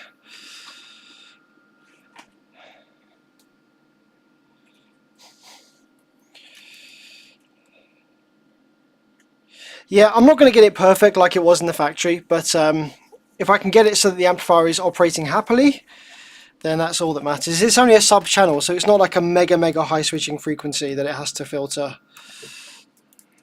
I think that was 4 that I just did. I don't think I said 5 yet. I kind of lost track of my numbers. I think this is the 5th one that I'm winding just now. Correct me if I'm wrong.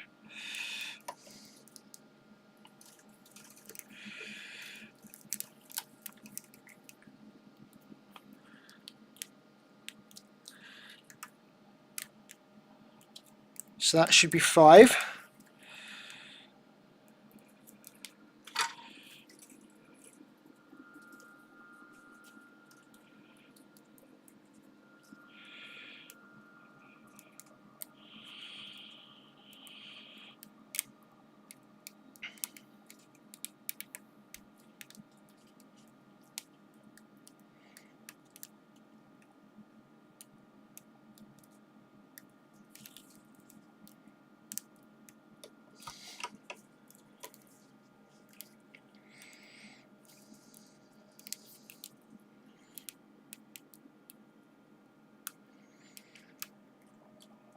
That's 6.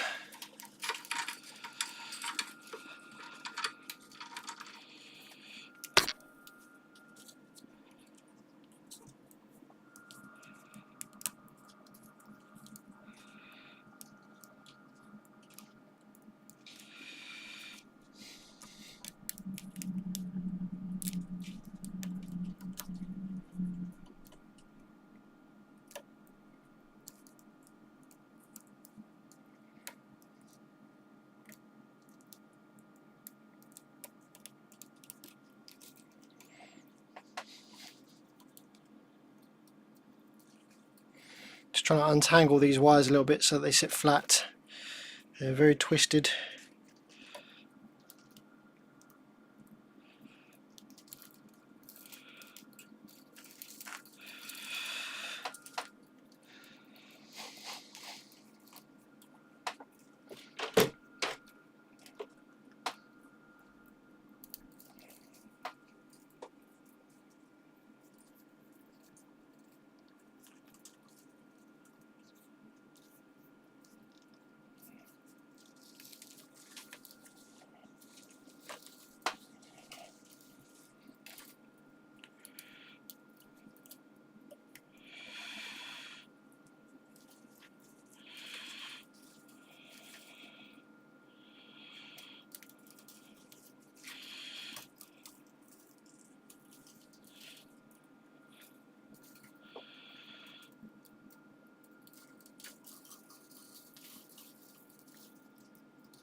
Yeah, I've got an inductance measuring of the working coil. So I've got 2 coils because it's a full bridge amplifier. So I've got one fully functional one here that we can take an inductance reference from once we've wound this one up.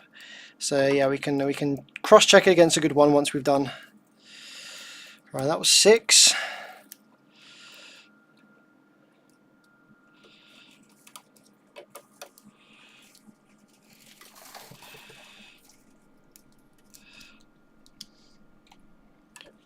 Seven.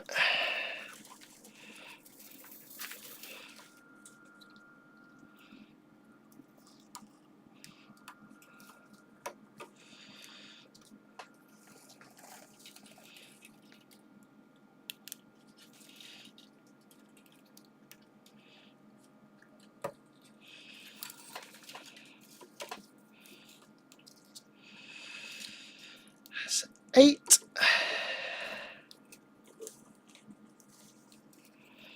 Going to come up and over that first turn to lock it in. That's 9.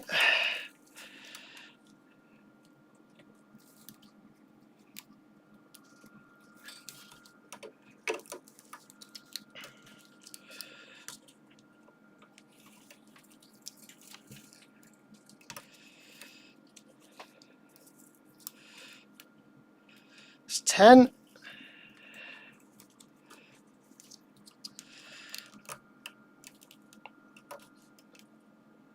That's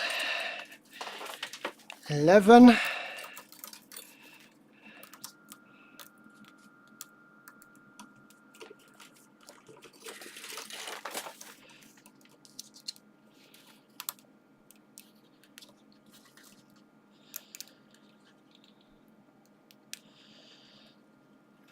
It's 12.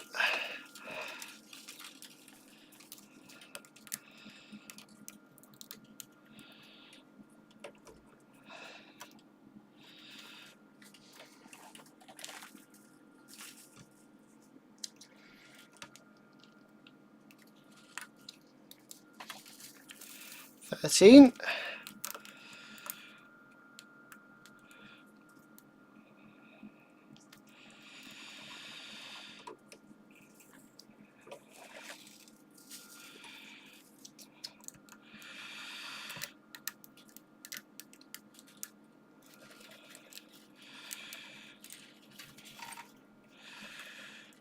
14.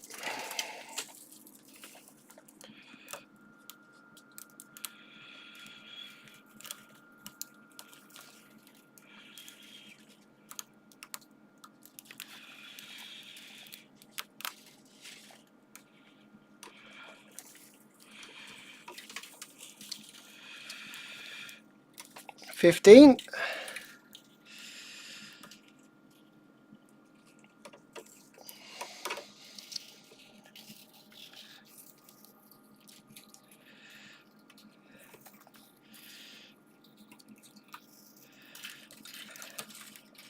16.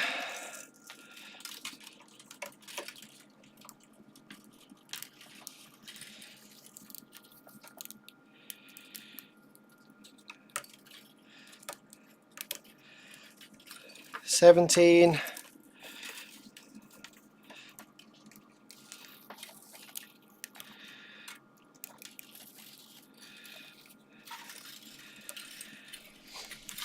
18.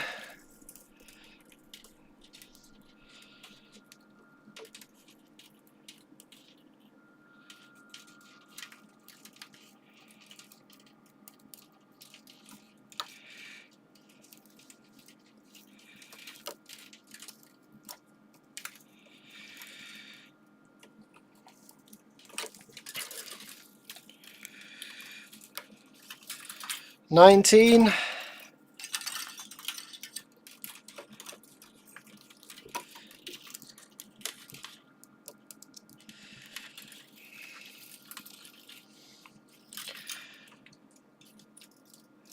20. I don't think there's 5 turns left in this wire again, but that's fine. We can stick with 24.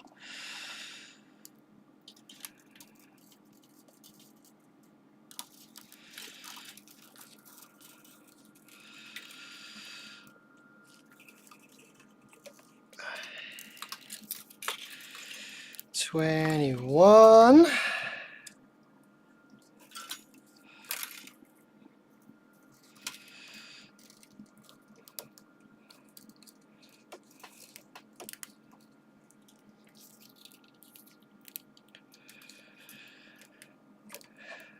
22.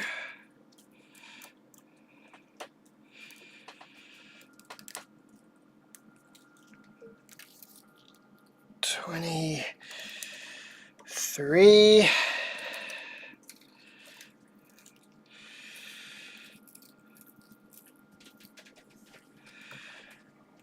24. Oh, you know what? I think there is going to be 25.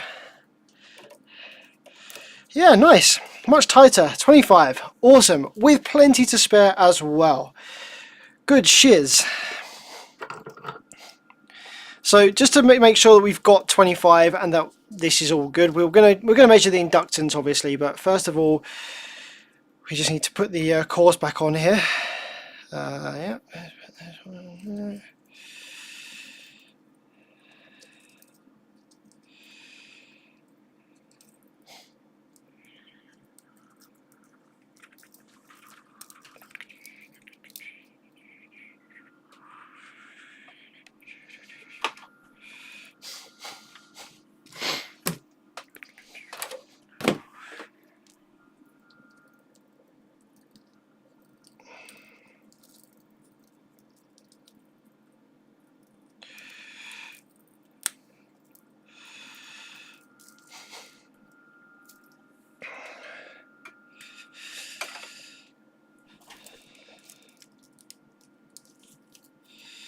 Okay, cool. So just out of interest then, let's see how close we've got this to the original one.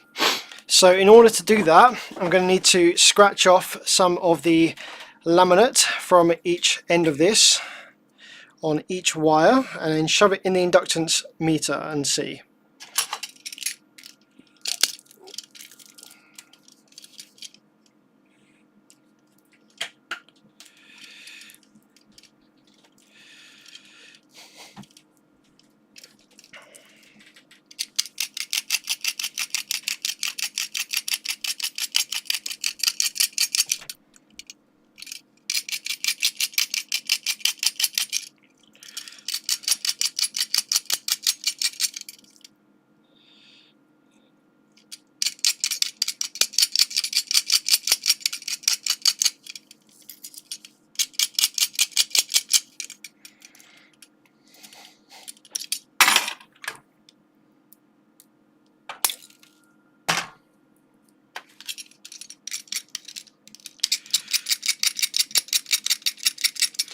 So I'll re-secure the cores in place once we have made sure that we've got the inductance correct and made sure that we actually done this correctly.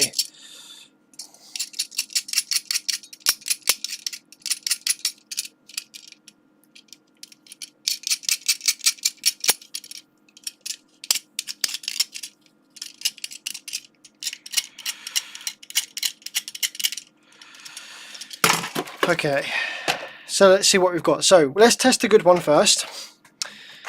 And by the way, this is the top piece for episode 3, Boom or Bust enclosure. It's printed nicely, that is. It's got a nice even texture on there. Yeah, cool. Nice and shiny on that side where it was on the glass. Bada bing, bada boom. We're ready for episode 3 to be filmed. Okay. So this is the good inductor from the half of the bridge that didn't get affected. So let's have a look and see what it says.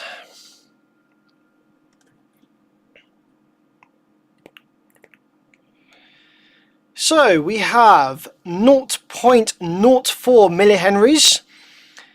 Now the frequency that it shows me here, I've never read up what that means exactly. I don't know whether that is whether the core has like a resonance frequency as such, or that's the frequency that the meter is using to get that reading.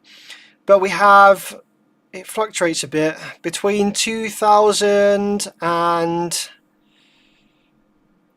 3000 kilohertz. And this Q as well, I read up the Q means like the kind of quality. It's to do with like, I'm not sure, it was a long time ago that I read up about that. But the inductance is 0.04 millihenries. Q factor of between 12 and 20, oh now it's 62. 36. I think the Q factor could be changing depending on how I'm like touching it on these wires here.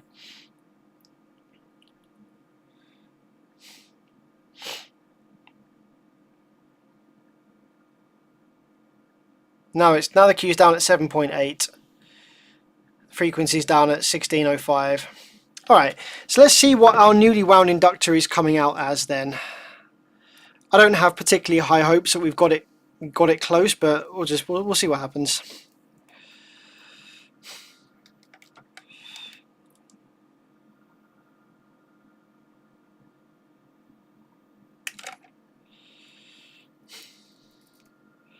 I might need to scrape off a bit more of the wire. Doesn't seem to have a good connection there.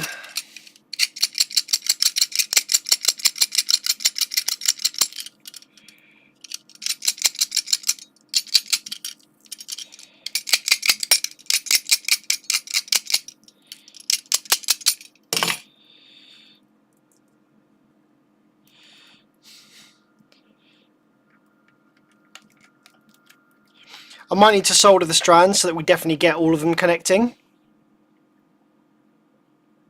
0.02 millihenries on that. Let's solder the strands together so that we've definitely got all of them making up the numbers here.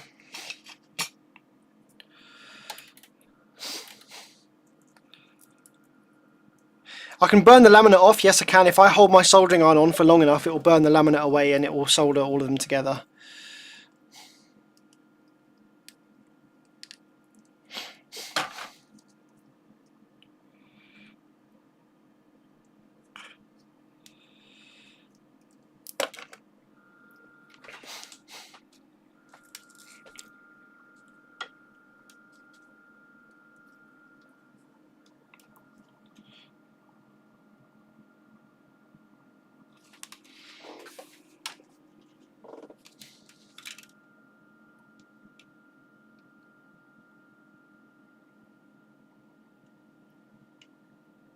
Yeah, so if I hold this on here for long enough, all of the laminate will burn away and these will all solder together quite nicely.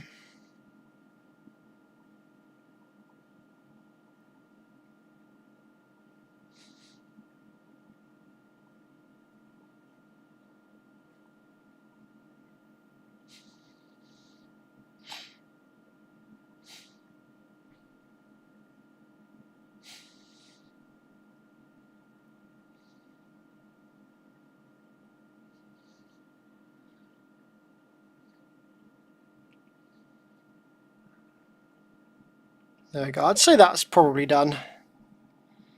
Let's do this one.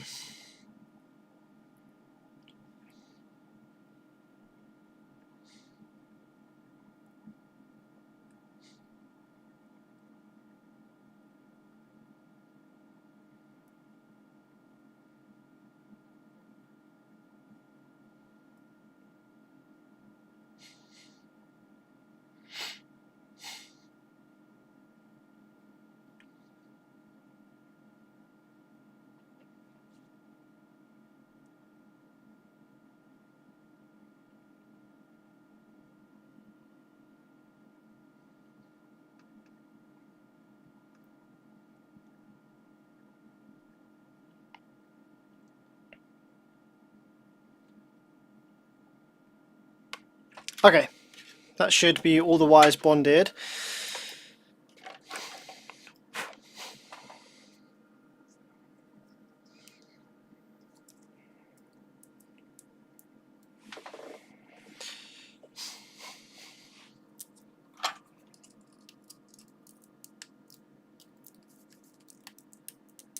It's pretty tight in there.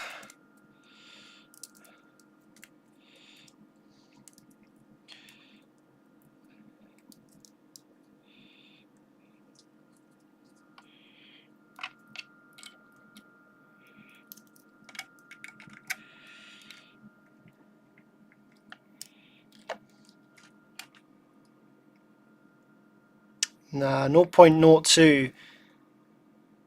So we're at like half the inductance that it should be. We're not getting any other readings either, like the resonant frequency or anything like that.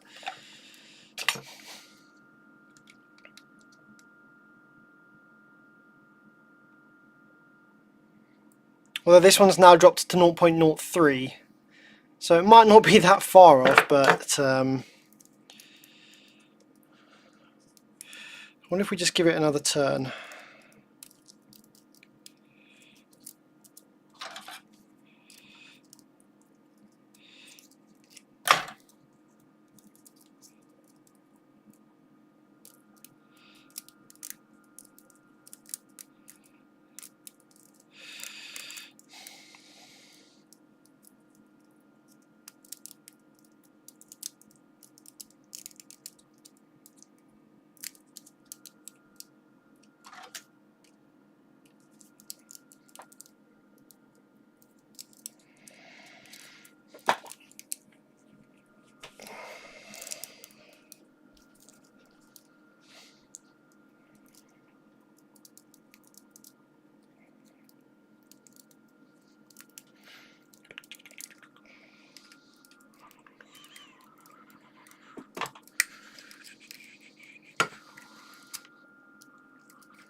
Right, I think I've given it 2 more turns here by doing that. I've kind of turned it round a bit. So we've got a couple more turns in there now, I think.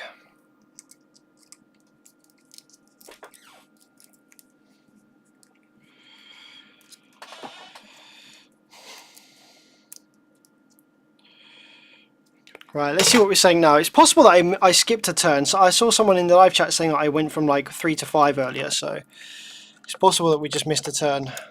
But I wouldn't have thought that would make that much of a difference on the meter here.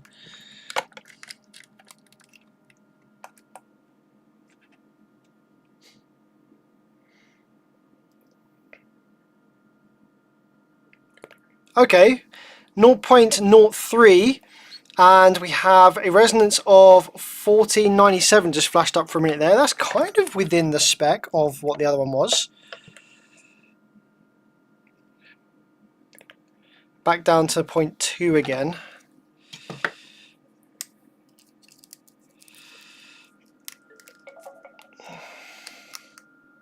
I mean, it's not far off. Maybe we should just try it and see how the amplifier behaves.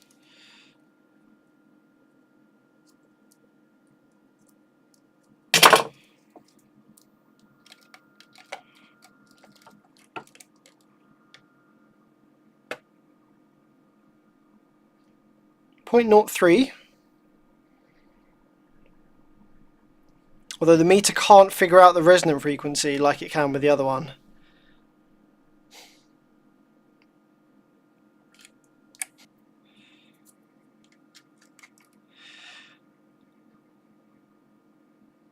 See how this one, it picks up the resonant frequency and the Q factor like instantly, whereas with my rewound one,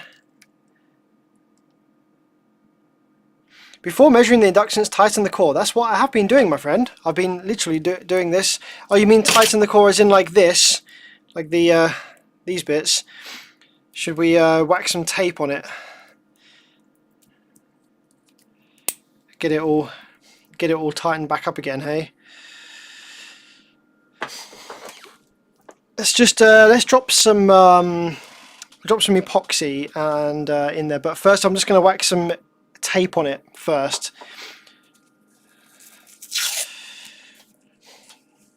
Let's just wax some tape around it first, so we can take it off again if need be.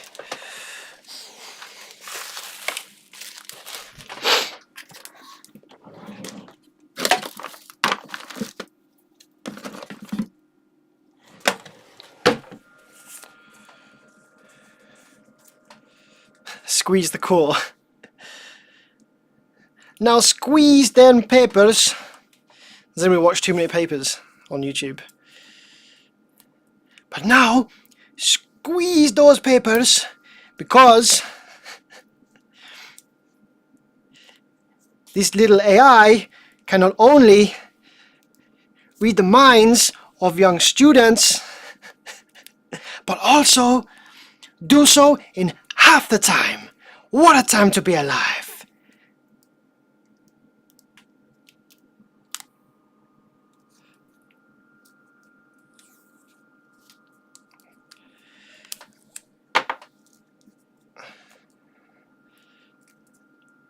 Okay, core is officially squeezed. Just temporarily here.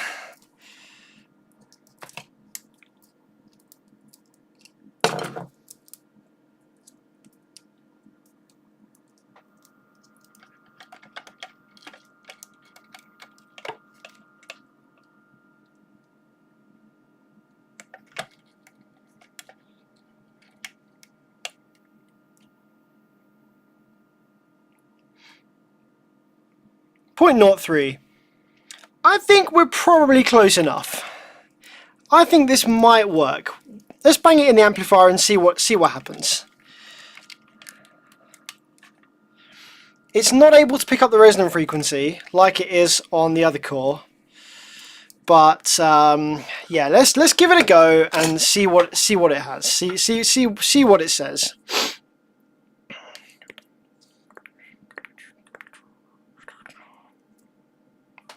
And if it works, I'll drop some epoxy on it.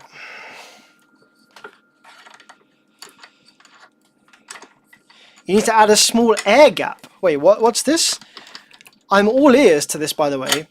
Typo Grandmeister says that won't work. You need to add a small air gap. Where does the air gap need to be? So this is the original inductor. Okay. There isn't any air gap on the original inductor between these two parts here.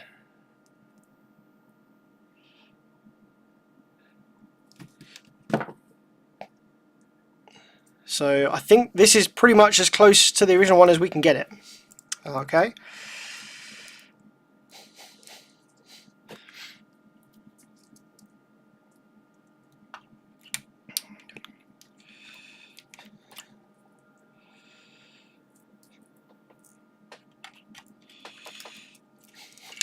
So that's the original one.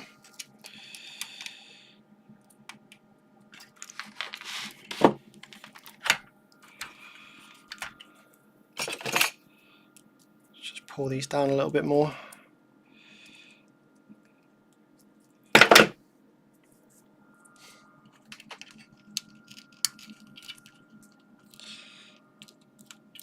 Okay, there's our original one, and let's drop our new one in. I might need to trim these wires off a bit because my solder blob is now too big to fit through. Or just get rid of some solder.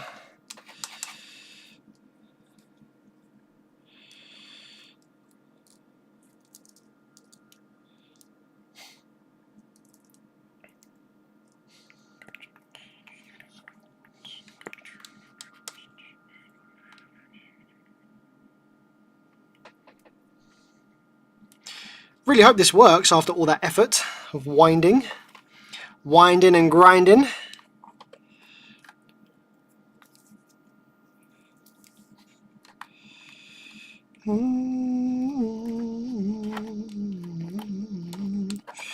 So when we install it into the amplifier, the key things which will tell us how good our inductor is are going to be, firstly, that the MOSFETs here don't heat up unevenly between banks.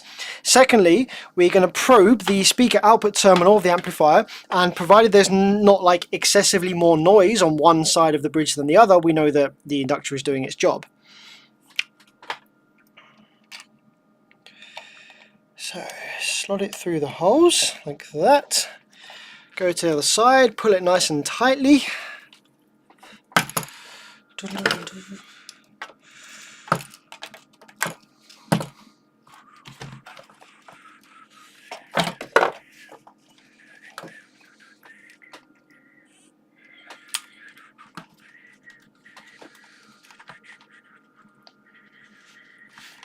Slow grinding, baby, grind on me.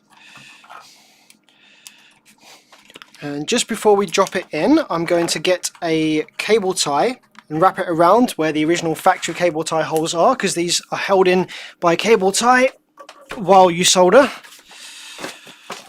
Just grab a cable tie, wrap it around. Just 4 IRF 550 on this, 540 on the sub channel. Yes, that's right. Just 4 IRF 540 on the sub channel of this amplifier. It's not a particularly powerful sub channel, this one, so I think this cable tie might be a bit thick. Oh no, it does pull through.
Okay, cool.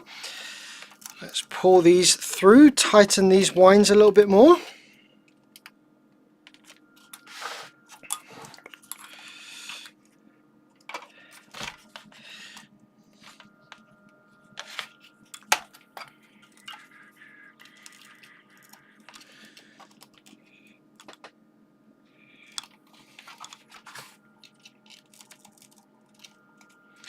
Okay, now let's cook up this laminate wire and get it soldered in. Turn up my soldering iron to a higher temperature.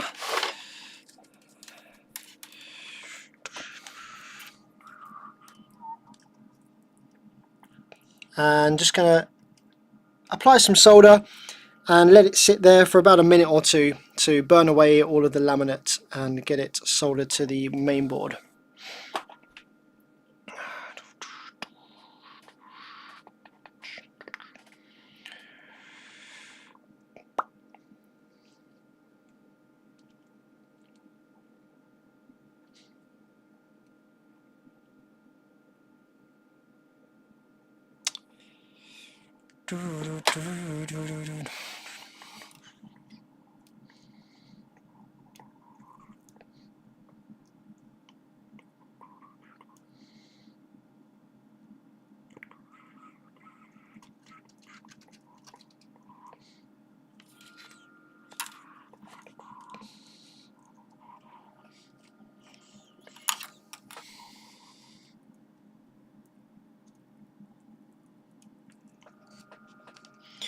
I might have actually needed to make a small break on the laminate first to kind of cause it all to ripple off and bubble under.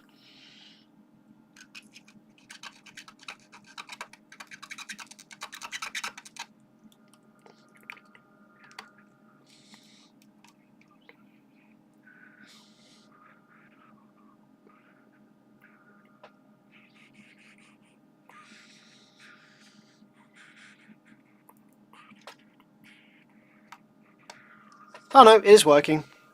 It's working.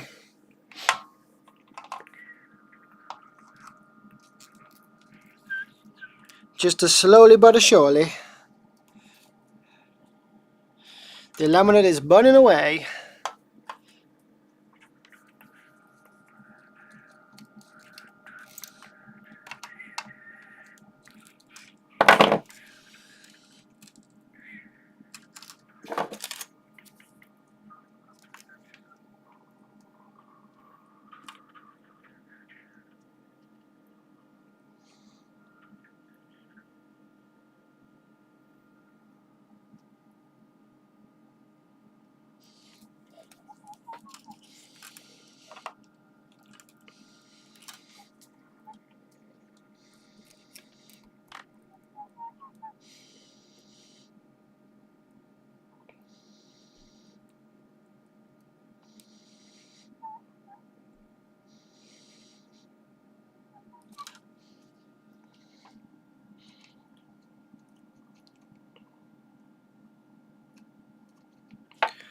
Okay, I think that's good. I'm not sure how much I trust that the laminate is actually burning away. It's not doing quite the same thing as it did earlier when I was tinning the ends.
Yeah, I'm not actually too sure if I trust it, to be honest, guys. I might take it out and just scrape it off or something. It looks like it's soldered in. It feels like it's soldered in, but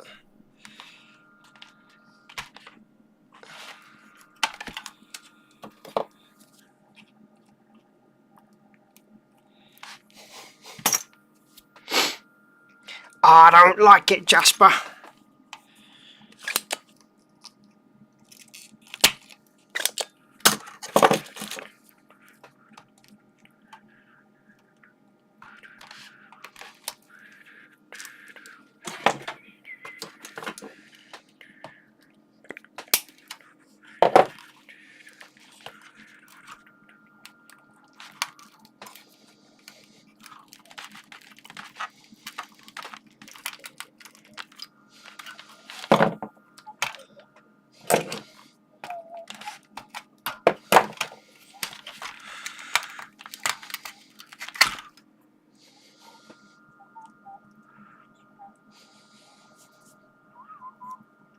Looks like it might have been soldered in, but just I don't know. It just didn't feel great.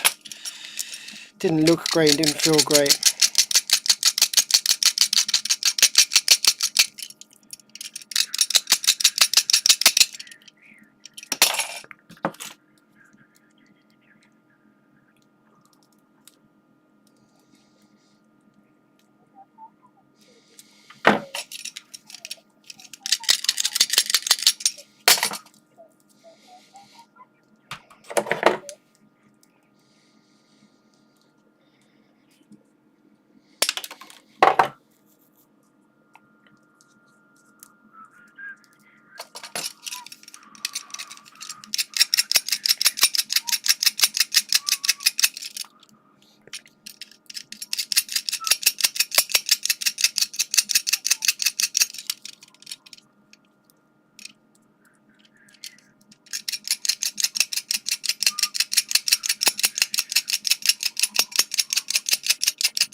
I hope I get paid enough for this one.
There we go. That's nice. That's doing a way better job that time. Awesome.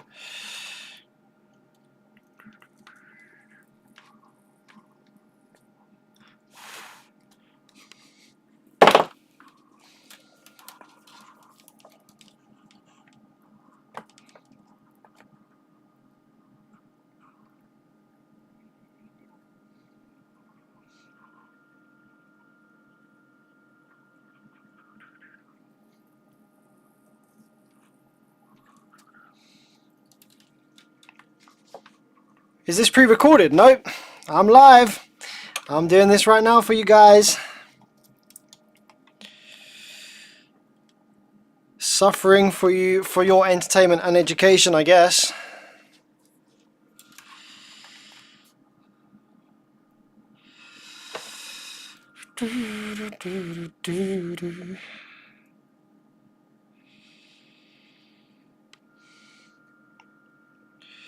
Okay, cool. That took really nicely that time. So let's trim the ends and let's put the original one back in. Then guys, moment of truth time.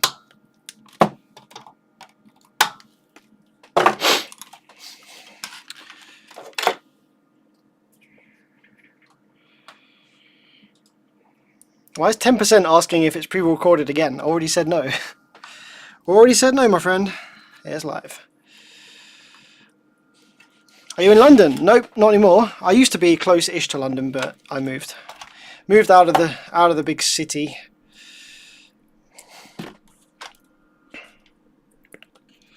What's the issue with this board and how did it happen? So this board, the customer or a shop or someone disconnected the subwoofer wires from this amplifier, left them dangling around in the boot, in the trunk, I guess, for you guys.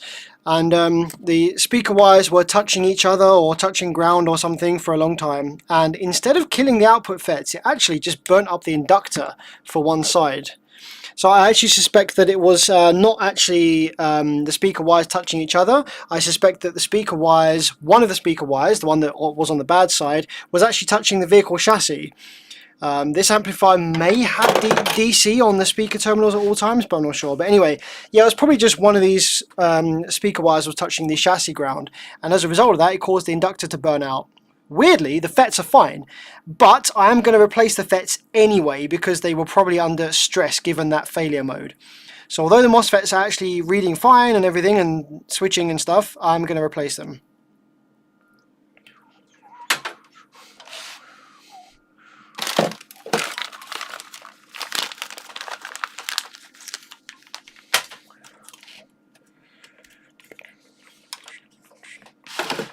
Yeah, replace the FETs after testing, that's the plan. We might as well test it with the bad FETs in first, mightn't we?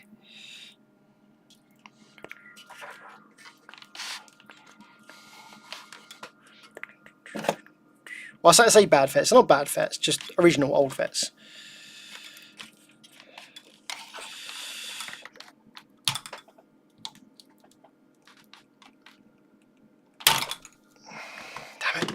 How was this done? I think it was done with much smaller. It used much smaller cable ties. I was wondering how they got two cable ties through the same hole here, but it's actually much thinner cable ties that they used in this from factory. I wonder if I can still just pull this one through and use it. Come on, it does come through. Through you come. Come on. Come on. That's it. Oh, I've actually put it in the wrong way around anyway. It's going to be difficult to tighten up like that. Let's find a thinner one, see if I can put a thinner one in. Oh, there we go. There's a nice thin long one. That'll do.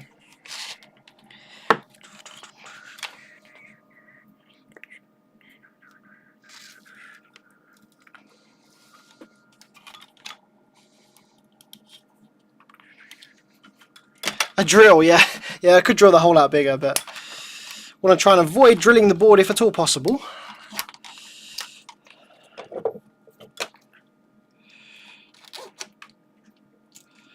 There we go.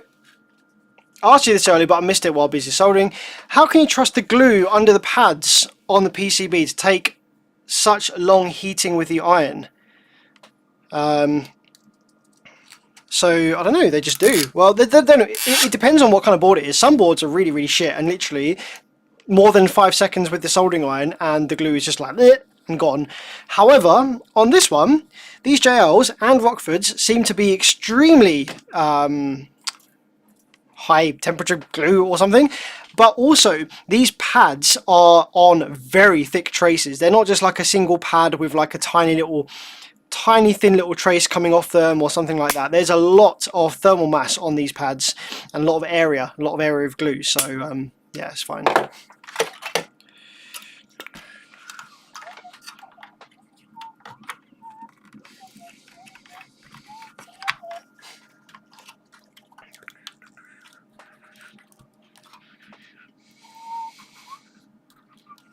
Okay, time to test.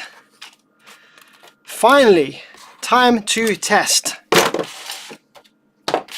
Let's see how terrible my inductor wind is, shall we?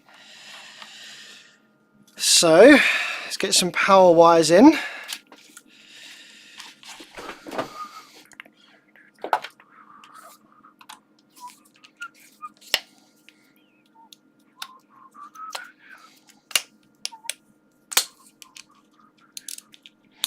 I think on the JLs, the outside one is 12 volts. Yep.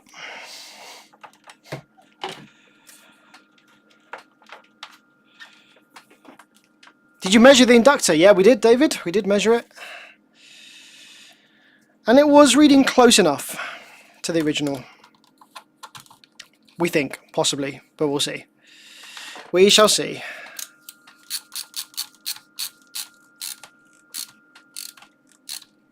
Yeah, someone bought me the LTT screwdriver. Someone sent me this from the live stream. Fucking amazing. I've thanked them very dearly.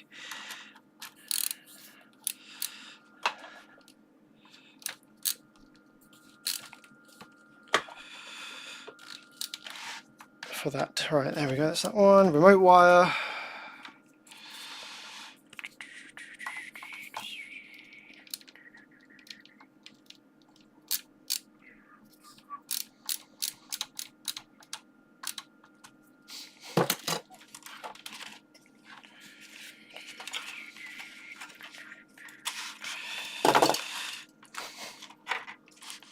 Okay, cool. Let's see what happens. So, power supply on, 12 volts.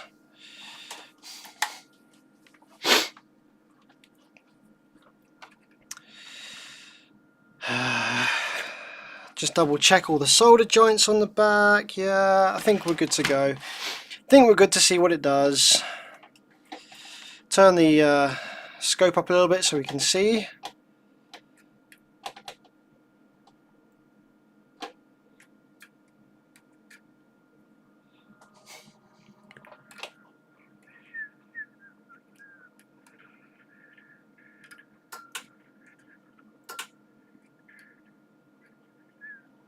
Oh, there we go. We're starting to build some PWM. I don't know if you saw there on the scope screen. We're starting to build some.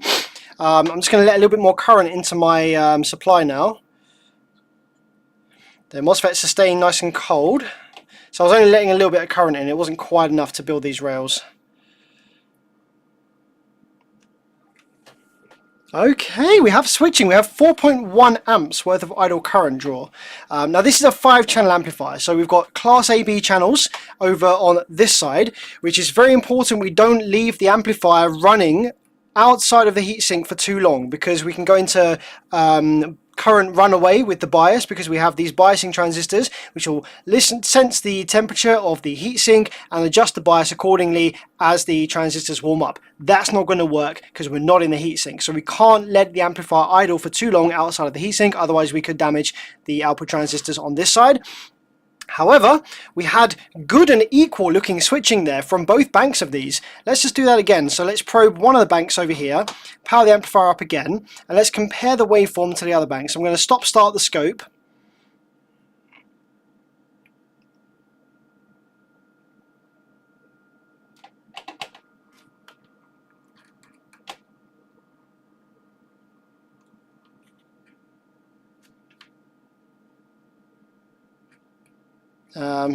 Okay, now it's not turning on for some reason.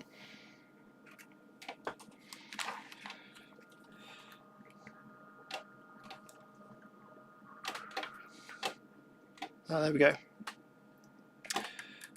Okay, here we go.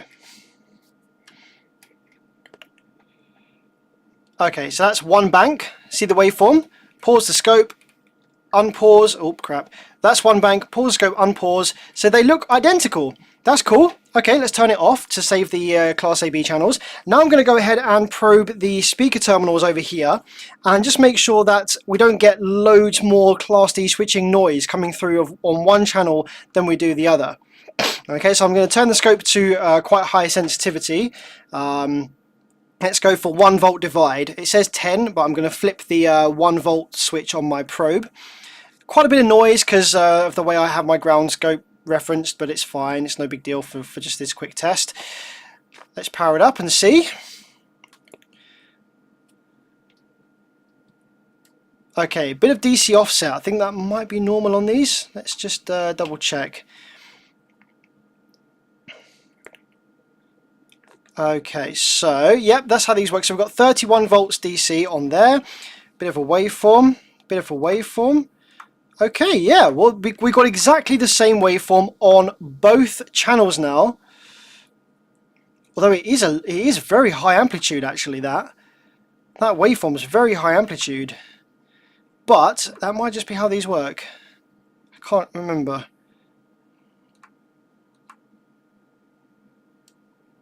That's 67 kilohertz. That is. And that is equal on both banks, both sides of this bridge. Let's check to see whether the output FETs here are heating up at all. They do run a little warm, but nothing untoward to what I might expect. They have a little bit of warmth to them, but you do get that sometimes. Very, very, very mild. It's very, very mild warmth, and they're both heating equally. Before I replaced the inductor, one half of these was like getting red hot, and the other one wasn't. So I'd say it's probably good to go. I'm going to go ahead and hook up a speaker just to make sure we don't get like crazy amounts of like feedback or noise or something through the speaker. So I'm just going to grab a quick sub, hook it up.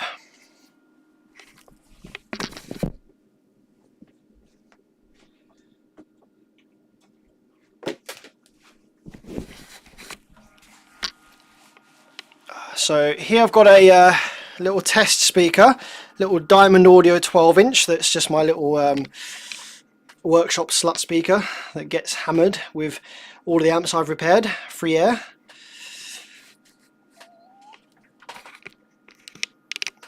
So let's hook this up to the terminals.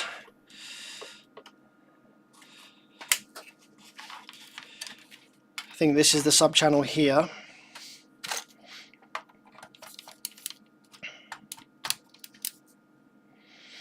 I've got to remind myself what's plus and minus on this one. Subwoofer output is the end 2. Okay, cool.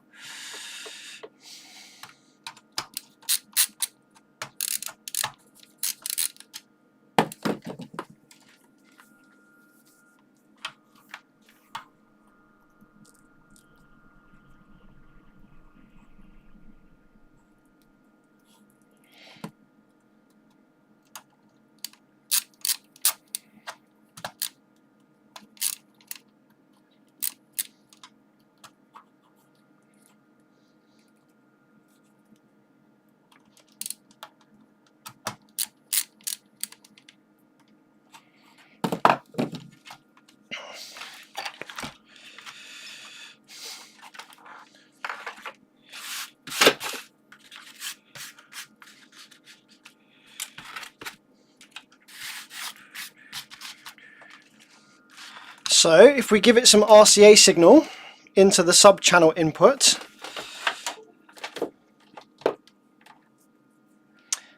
which is sub channel input is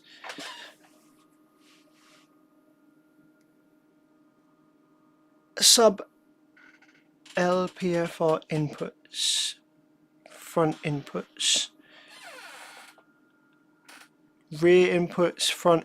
So that's the ones closest to the power terminals here. Okay. Yep, that's in there. And then signal sub LP, switch closest to there. Off. Okay, cool. Yeah, okay, I think we're good to test this now.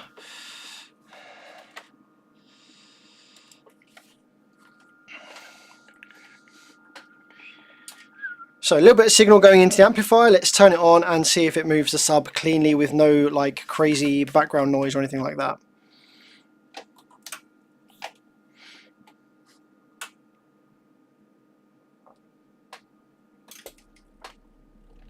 Hey! Nice and clean.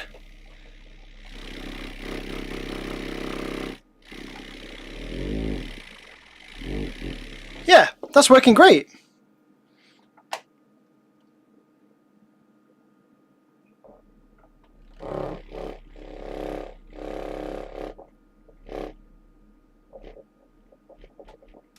Yeah, that's working absolutely great. We've got no noise and feedback or anything like that. It's not drawing excessive idle current, and yeah, pretty happy with that. Seems to be doing all right. One thing we do need to absolutely make sure though is that the inductor that we just wound isn't getting hot, because that could be a bad thing. So what I'm going to do is I'm going to let the inductors cool down a bit, because they'll be a little bit hot from soldering just now. So I'm going to let the inductors cool down a bit. Then I'm going to get the thermal imager out, and we're going to make sure that one of the inductors isn't heating up like wildly more than the other one.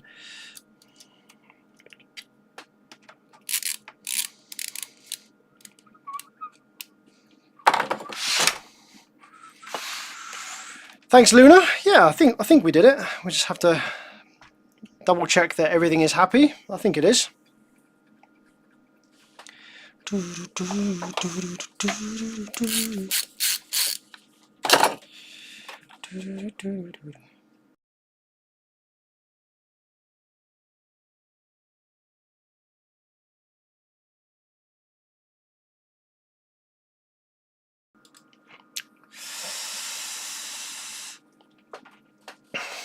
Right, thermal imager time. Double check.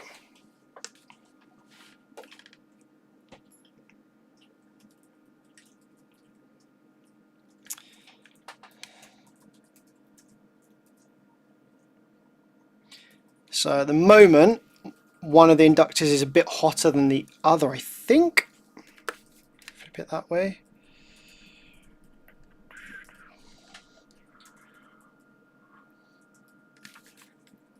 Probably just from soldering, because remember I dumped a lot of heat into this inductor when I was trying to get the laminate to burn off, so it's understandable if it's running a bit hotter. So it's currently running at 28-30 degrees, okay, with the amp off. So I'm just going to power the amplifier back up, and just make sure it doesn't spike. Make sure it doesn't like go up to like 50 degrees or something like that.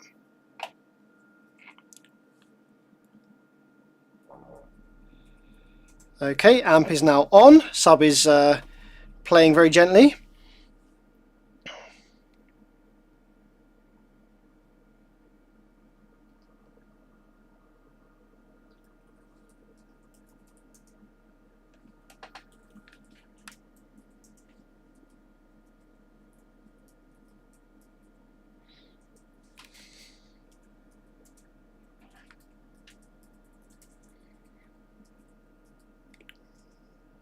We got 45 degrees, 50 degrees.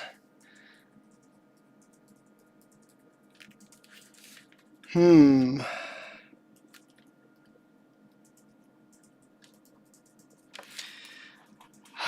not good, guys. That is not ideal. This inductor is actually heating up quite a bit more than the other one. It is doing its job, but it is not running cool.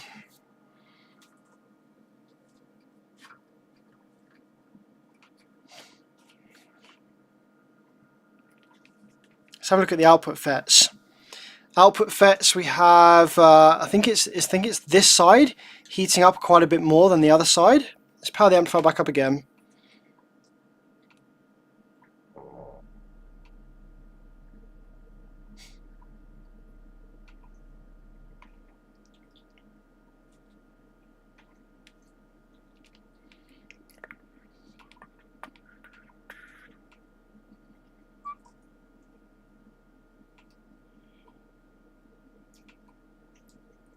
Definitely don't have a shorted turn. This is brand new laminate wire that hasn't been anywhere near any sharp objects. So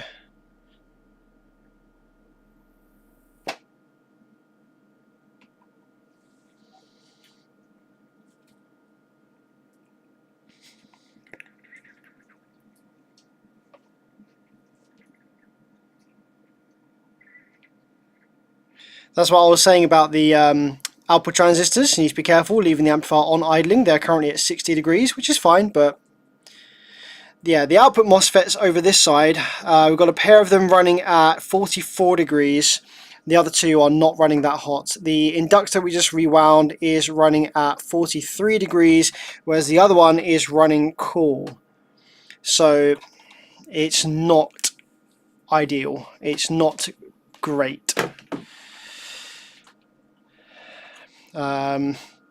Now it is working, which is better than it was, but it's yeah, definitely not ideal. So there's two ways I can go forward now with this. I can either go to the customer and say, hey look, you lost an inductor, there's no way of getting these. Might be able to get a commission a company to wind a custom one for you. No idea how much that's going to cost. The amplifier does work, but one inductor is heating up more than the other. You can see how it goes, see how long it lasts. Worst case scenario is that we lose the sub channel, which is 4 FETs and an inductor. It's like nothing. Or the other option is to see whether I've got a donor board that has 2 inductors which are small enough to fit in here, that are a similar spec, that are going to get the job done.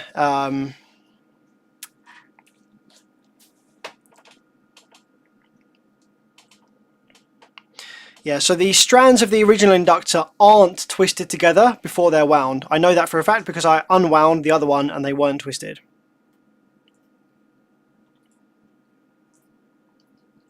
I do have lots and lots of toroid cores from other amplifiers, so I probably have a pair of inductors that might work, but I don't think I've got any small enough to fit in here at the moment.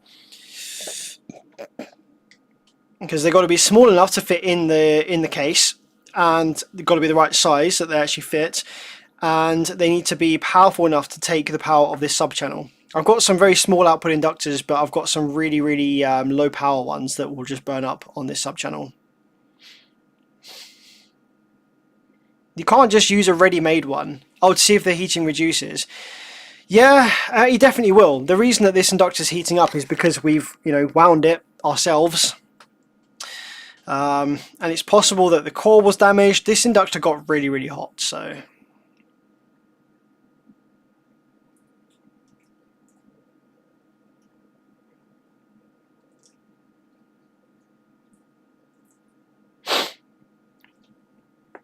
check the DC resistance of both inductors. They're both so low that my resistance meter checker thing here just literally says 0.01 or 0.0. It doesn't. I don't have a sub-ohm tester.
Should we measure the resistance of these inductors then, provided they're not paralleled? Are they paralleled?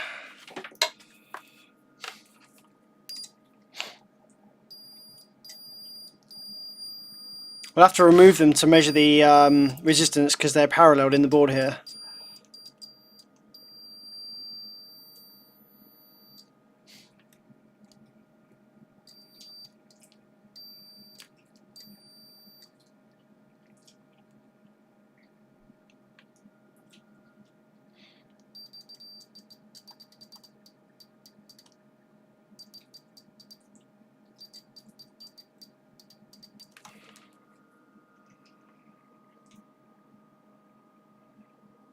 Actually, they're not parallel. We're just reading continuity over the wire because of the inductors themselves.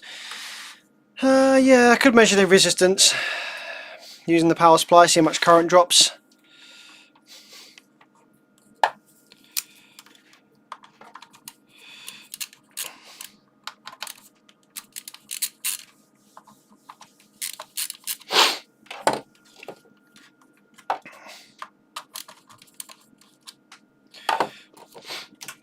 Right, this isn't going to be a super accurate way of measuring the resistance, but this will at least tell us whether one of them is much lower or higher resistance than the other.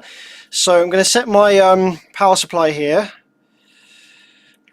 You can see I've got it on super low voltage, but it can pass quite a bit of current.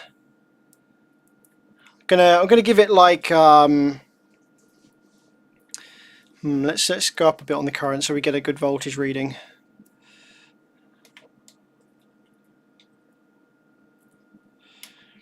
Yeah, so I'll let 10 amps briefly through the inductor, okay? Just very briefly. It's 0.4 volts, okay? So just touching the bare wires together, okay, we get 0.3, let's go up a bit on the voltage actually. Just touching the bare wires together, we get 0.3 volts, okay? So if I now test this inductor here, we get 0.6 volts worth of voltage drop, okay? Now if I test the other one, we also get 0.6.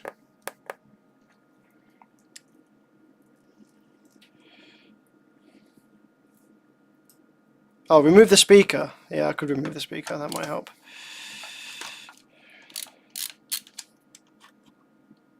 No, sorry, they're not parallel. They're not parallel.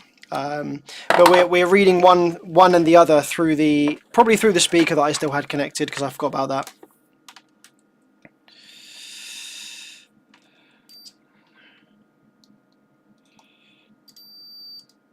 Right, there we go. Now they're not connected to each other. Right, so one of them we're reading, yeah, 0.5 volts, and the other one we're reading 0.5. So yeah, the same.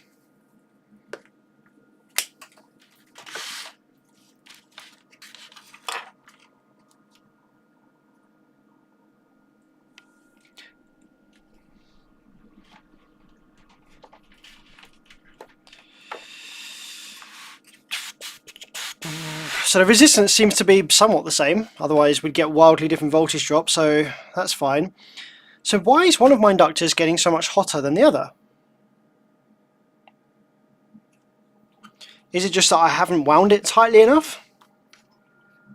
It doesn't look that much different. Look, if you look at the thickness, okay, if you look at the thickness of that, it's not like it's wildly thicker than the original one. Yeah, it's not as neat, but...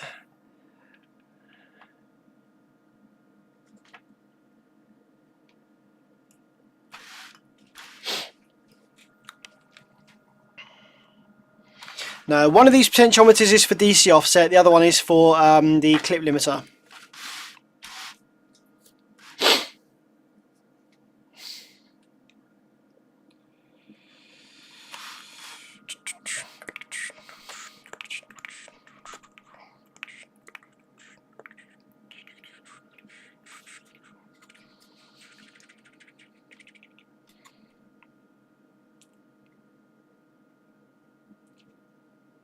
The black tape emits infrared radiation better than the yellow tape, but the heat is actually coming from the wire itself. It's not coming from the black tape. Just to prove whether that's actually the case or not, let's put some black tape over the other one.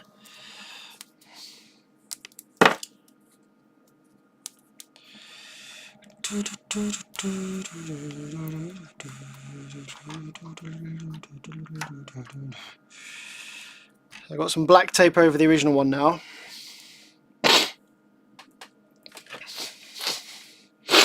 And also, two of the FETs are getting hotter than the other two, so we know that there's definitely an issue with one of the inductors.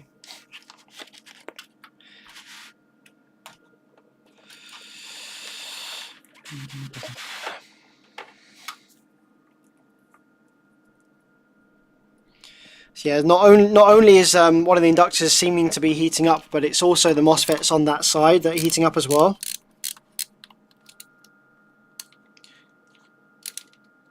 The FETs aren't damaged, no, the FETs are fine.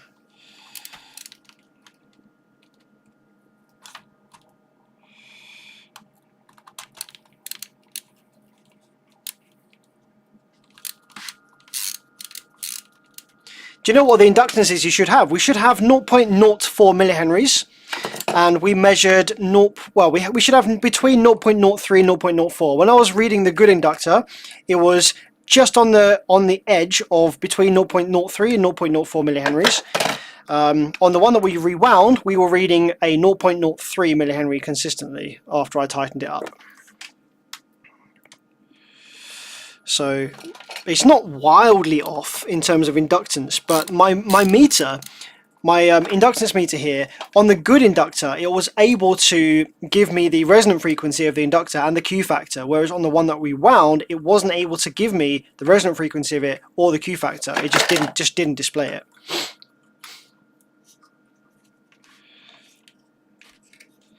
There's yellow tape over the other windings.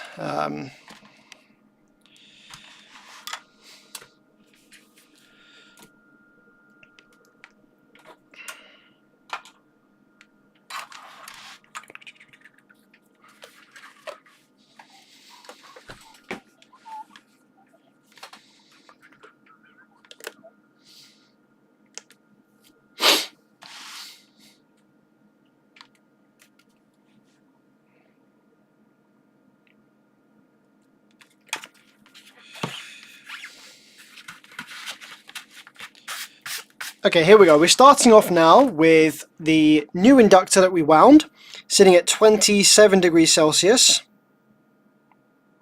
And the original inductor sitting at 26.8, and the new one at 28.8, 29.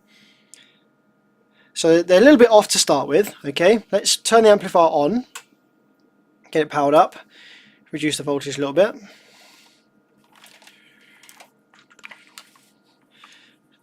Let's just put our test probes on the back here.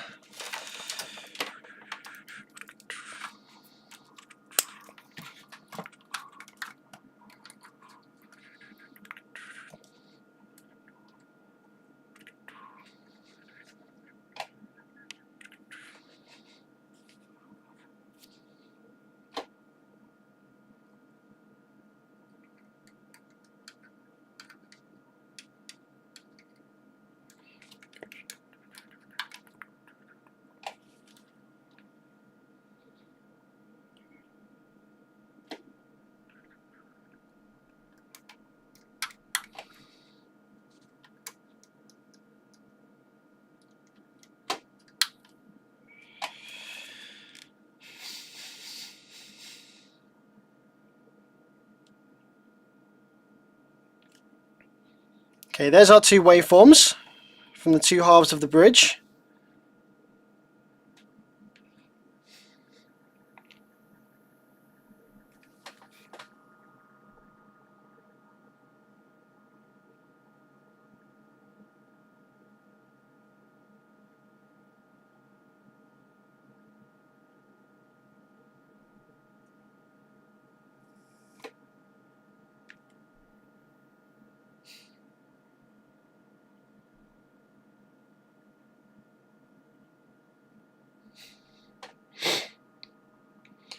And after just a few seconds of operation there, on the new inductor that we wound, we have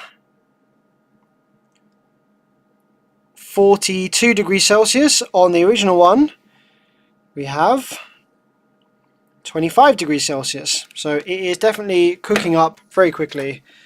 That feels cold to the touch. That feels kind of warm.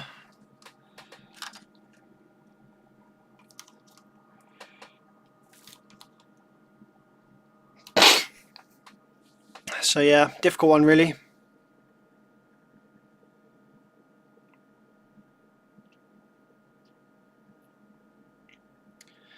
I think it's quite obvious that the inductor that we've wound is no good. So I'm probably going to have to try and find a compatible one that fits into the board from somewhere.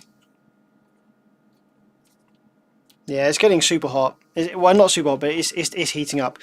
So guys, I'm going to leave the stream there. I'm going to probably have to try and source or find from donor boards or something 2 equal inductors that will go in there instead. Because yeah, winding that one is not really done us any favors. I don't know if I should like try and wind it again, but tighter or something.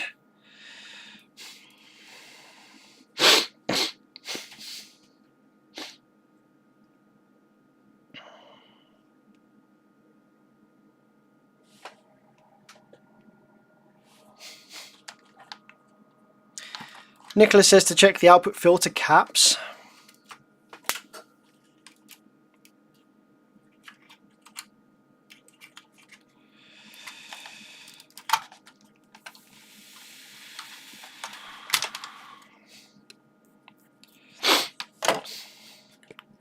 So the output filter caps are these 2 bad boys. These 2 film caps. I don't think these are going to have degraded.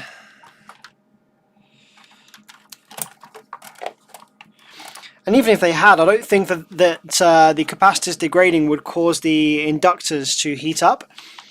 The inductors heating up is just eddy currents, I think, in the inductor itself.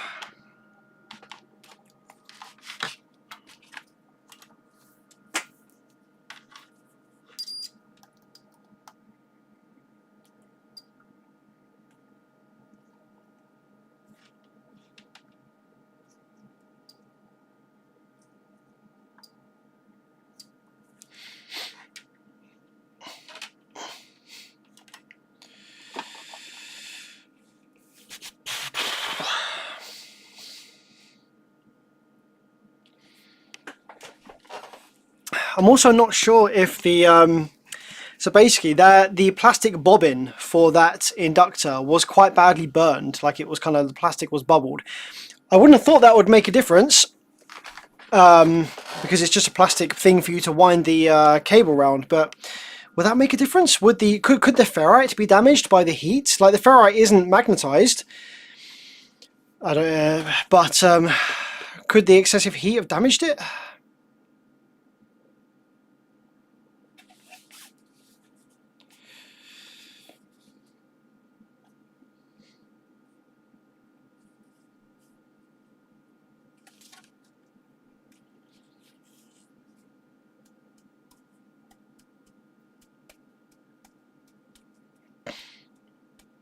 Yeah, I think we're going to leave it there for today, guys. I'll have to try and figure out what to do with this, whether to take the inductor off and try winding it again, try and wind it, I don't know, tighter.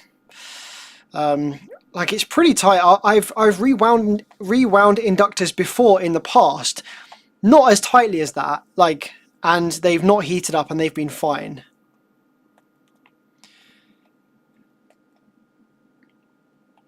Yeah, these inductors are filtering the Class D wave, yeah. Swap the 2 and see if the heat changes to the other side. I can tell you it probably will, but we can try. I can desolder them and try swapping them over just before I head off.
Jesus Christ, what the fuck?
Guys, are there any other ways I can test these inductors rather than just putting them on the inductance meter here? Can I like run some PWM through them and see how they're filtering or something cool like that? I've got a signal generator here that can go up to crazy high frequencies, all sorts of stuff like that. Do some other kind of test to see what's wrong with my one.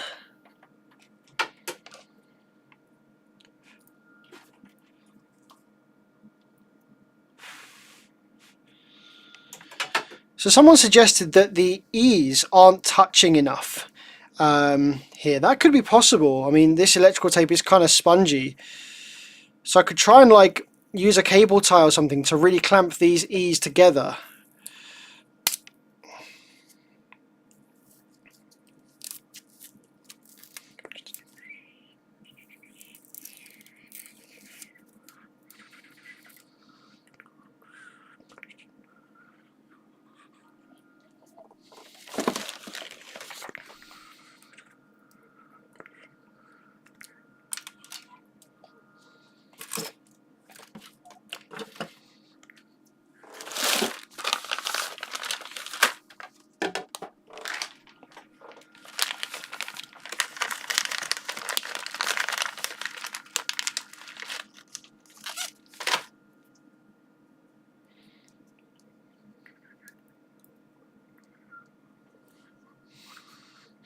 So I'm not gluing it yet because, well, for this exact reason that I thought I might need to take it apart again.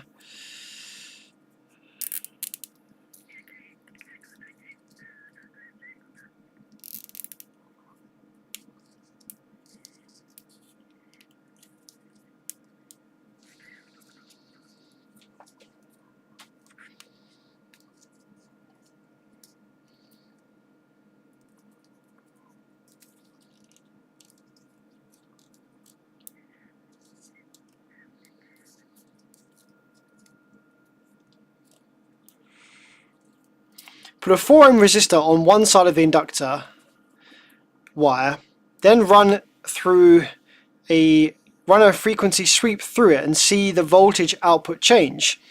Do I need to what? Do I need to wire the 4 ohm resistor to ground?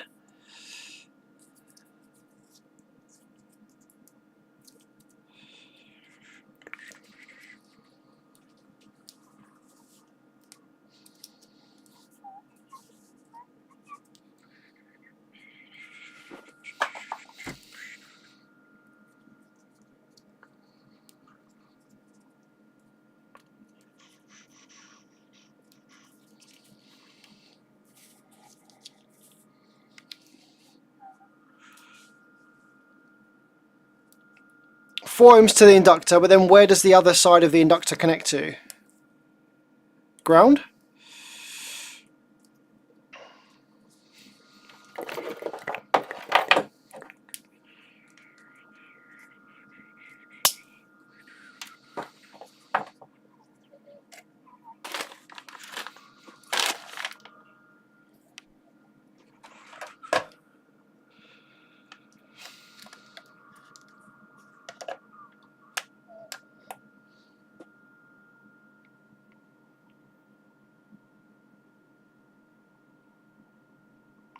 0.03 millihenries.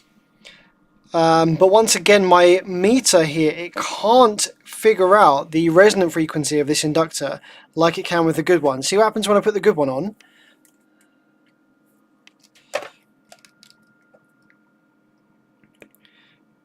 When I put the good one on, it bumps up a little bit to 0.4 millihenries, but it also gives me the frequency and the Q value. Yo, that's a great idea. I've got a freaking Dayton DATS V2. That's a freaking amazing idea. That'll give us a waveform, won't it? That'll give us a, sorry, not a waveform, a graph of the inductor. That's a great idea. Cyrus, thanks so much for that idea. I'm going to go grab my DATS. Be back in 1 sec.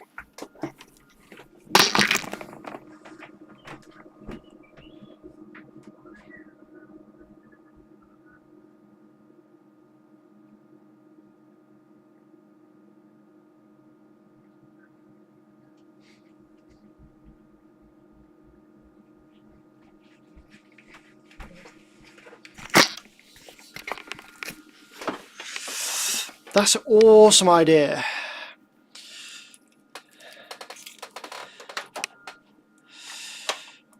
Right. Let's get DATS loaded up.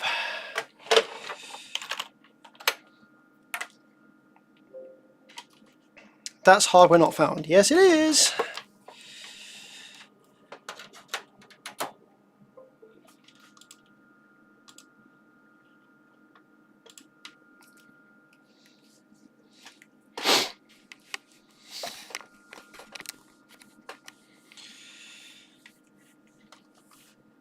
Okay, I think it's good now. So here we have the DATS. So let's connect up my bad inductor. No, let's connect up the good inductor first and just see what that looks like. Right, so good inductor is connected to the DATS, and I think actually, can we tell it that we're connecting? Here we go, measure an inductor. Right, connect the inductor and press the test button.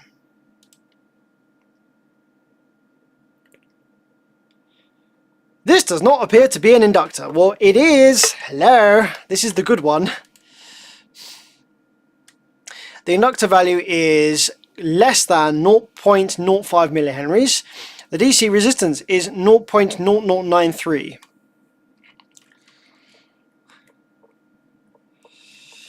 I'm just going to reposition my test probes because obviously the resistance on the test probes will make a difference here, the crocodile clips. I'm going to test it again, so that was 0.0093.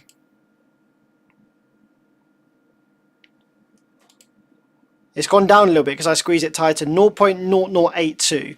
Okay, let's test the one that I just wound.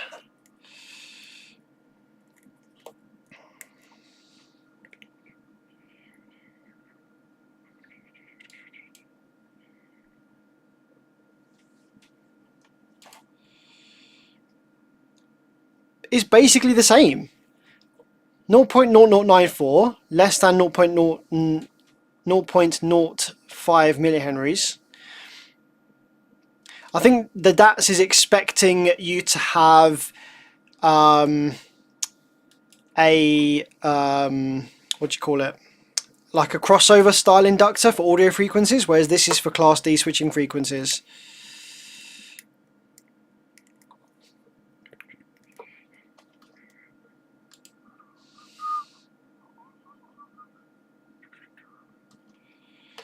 Right, so yeah, this is the impedance sweep graph of the bad inductor, okay? So I'm just going to connect up the good one and see if it looks much different. I guess we would need the Dayton DATS to go higher than 20 kilohertz in order to read this inductor properly.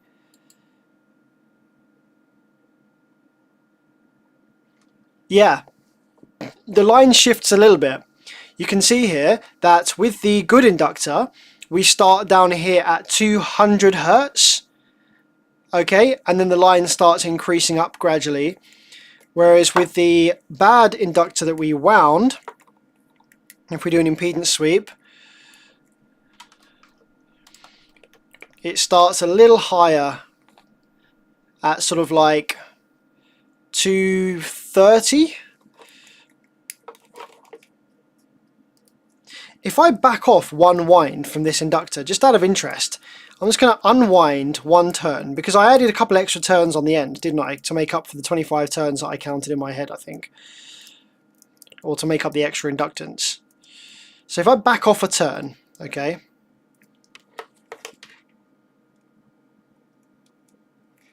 see what it says now.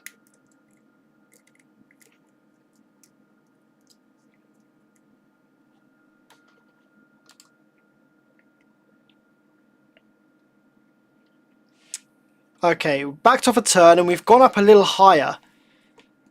So it looks like I might just need more turns, which is a shame because I've already cut the wire a bit too short. Maybe it just needs more turns, guys. Maybe I need to just do this again, but cut some fresh wire and do it with more turns. More than 25 to make up for the fact that I can't wind it as tightly.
Okay, let's try putting them in the other side of the amplifier.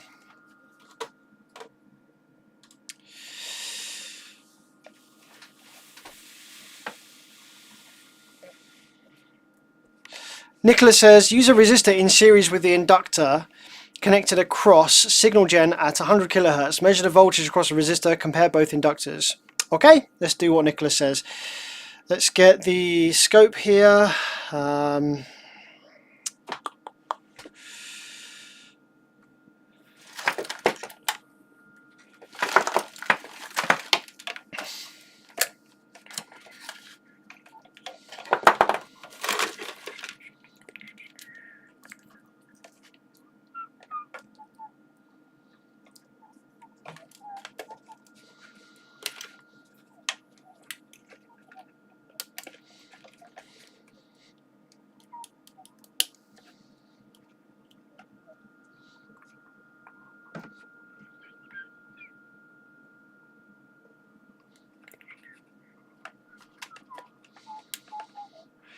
So we want a load.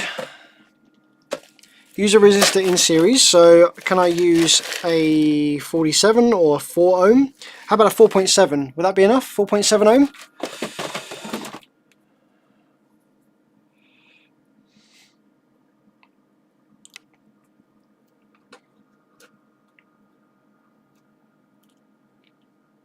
So I'm measuring the voltage across the resistor, correct?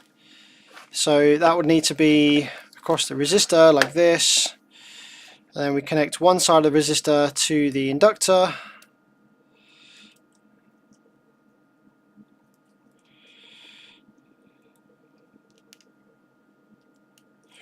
I might just solder it on. It would take like 2 seconds just to drop a blob of solder on there.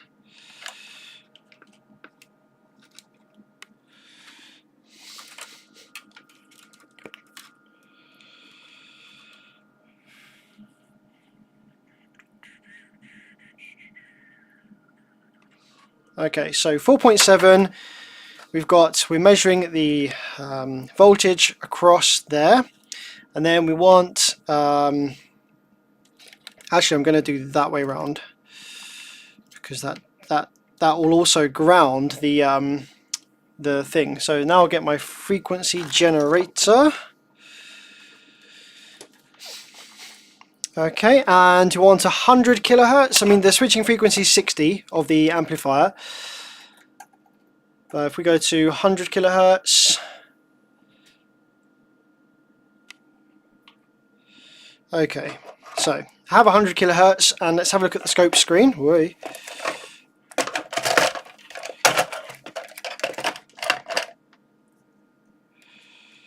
Scope screen is here. So 100 kilohertz worth of signal.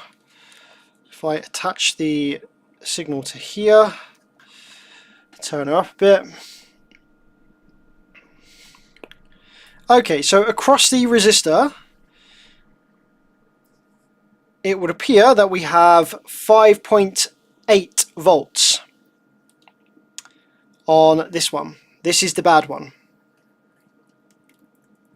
Okay, so now do the same with the good one.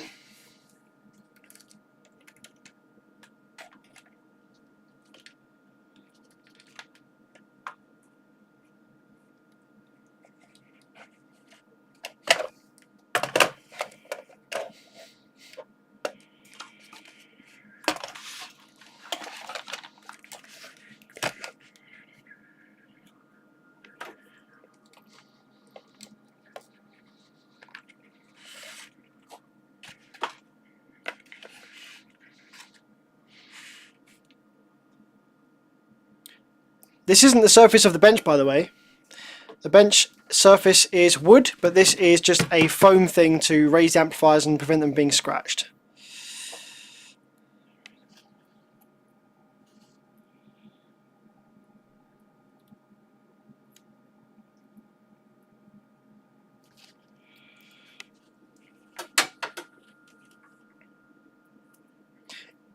Include the inductor in series with the 4 ohm. Oh, I see what you're saying. Okay, I'll have to do it again.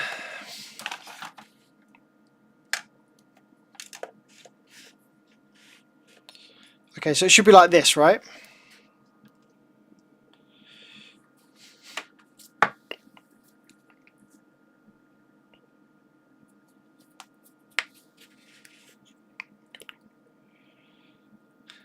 Okay, now it's much higher voltage.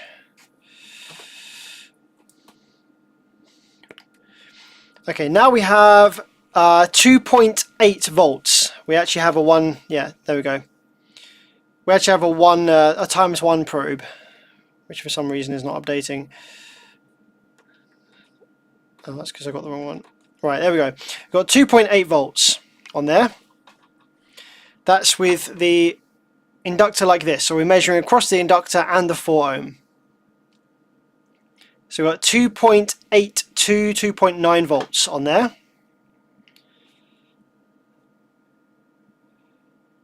Nicholas says you did it right first time. Oh, okay. Okay, in that case then, let's do it like this. Problem is I've forgotten what the number was now. Right, this is the good one. I've got 603 millivolts. The good one has 603 millivolts. 97 kilohertz.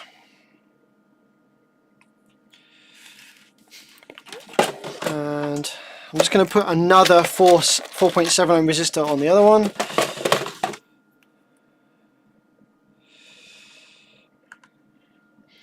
Also, guys, remember it wasn't really 5.8 volts. It was 0.5 because of the 1 ohm, the ×1 probe.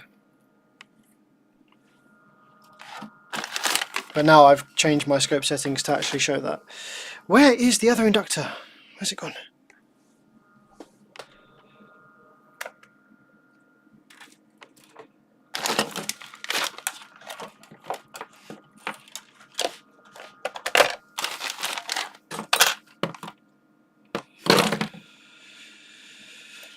Oh, there it is. Okay.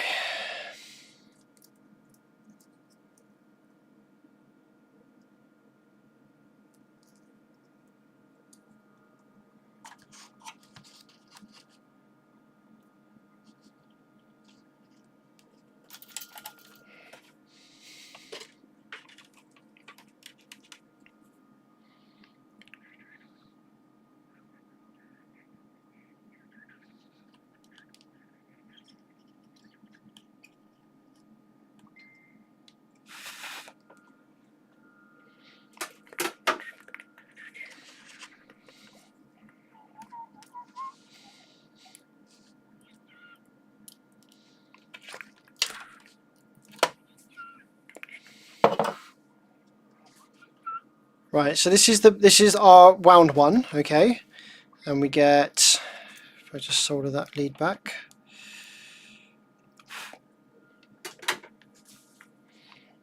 our wound one we get 616 millivolts, 616 millivolts there.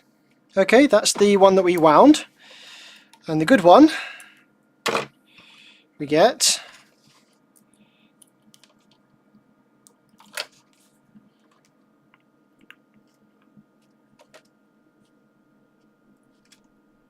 also exactly 616 millivolts. It's exactly the same, pretty much.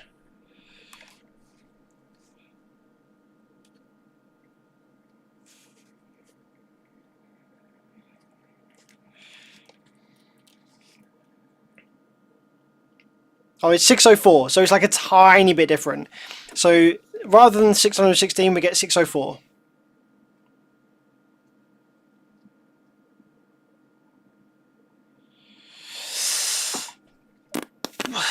So everything's pointing towards these being like kind of the same. So why is one of them heating up?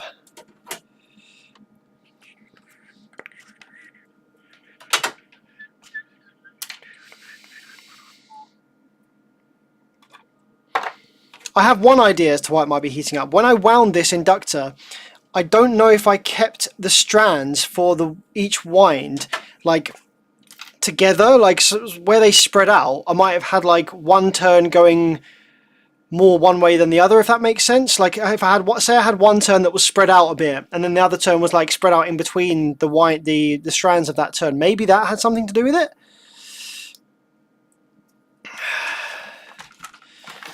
So maybe if I rewind this, but just make sure that the strands don't spread out and I end up with like one turn in between the other. Maybe that had something to do with it.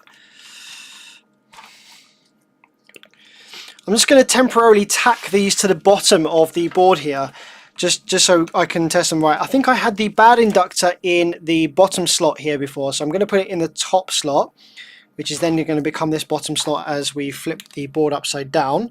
So I'm just going to just very temporarily tack that on there, like that, and that one on there like that,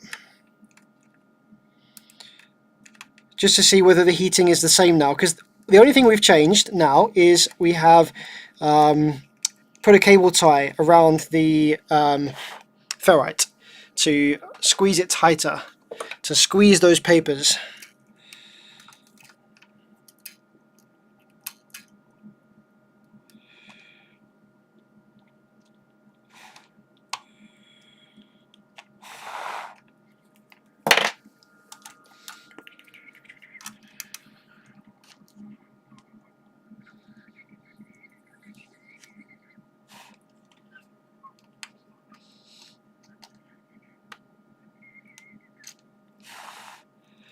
Okay, so they're just temporarily tacked on, so I just want to see whether that's the same now with the heating.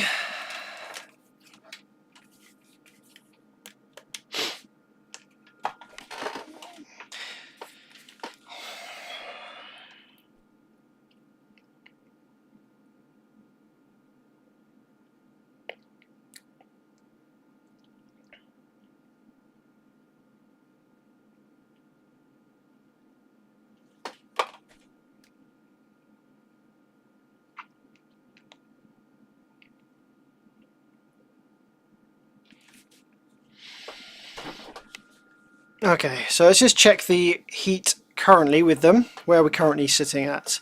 We're currently sitting at both of them around the 25 degrees Celsius mark. Okay, cool. So let's turn the power supply on. Power supply is on. Let's just clip the oscilloscope to the back of the FETs so we can check the output class D switching.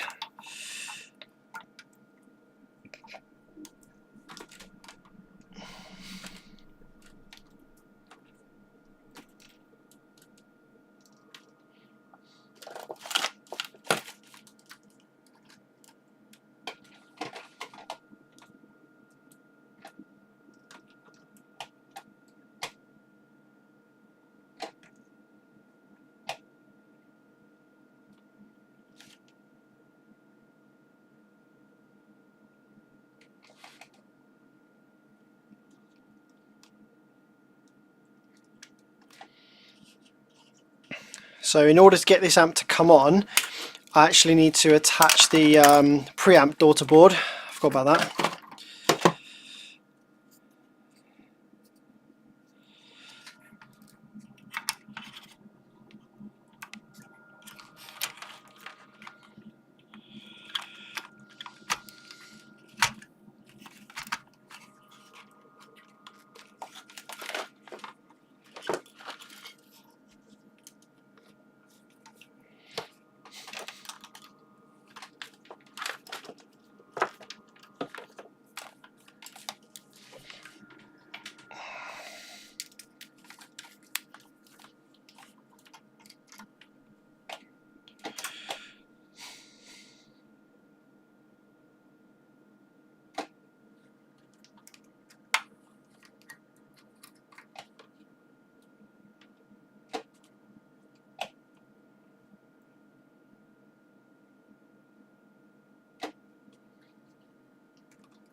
Okay, amp's powered up.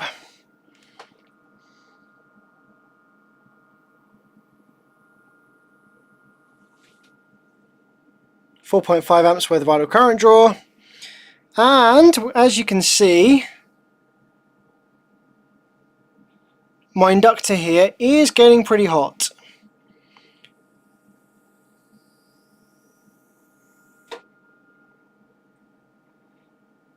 We're at 43 degrees on my inductor.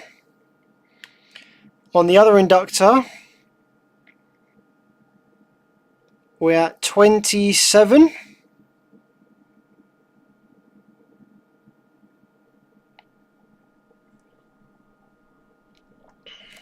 How about the output FETs? The output FETs that we're heating up the most before were these two, and now the output FETs that are heating up are these two. So yeah, the heating has swapped sides, so it's definitely our inductor that's causing an issue. It's not a great issue though, like the difference in the heat from the FETs isn't vast. I could probably just send it and it would be fine.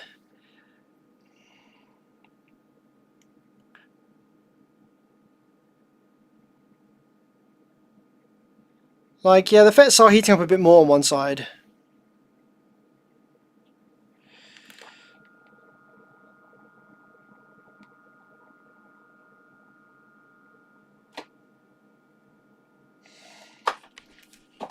I think Henry's right. I think that I do need to rewind this inductor again. Get it on like get some cordless drill. Get a cordless drill. Stick a cordless drill in the vise. Get it like set. Whack the bobbin on the drill somehow tightly, and then get it spinning slowly. Hold the strands out tight, all combed, and then get it spun. And do it like dead evenly, no overlaps or anything like that. I think that's what we're going to try. I'm going to try that tomorrow, but for now, I'm going to lock off the stream, I think, go and grab some dinner. So, yeah.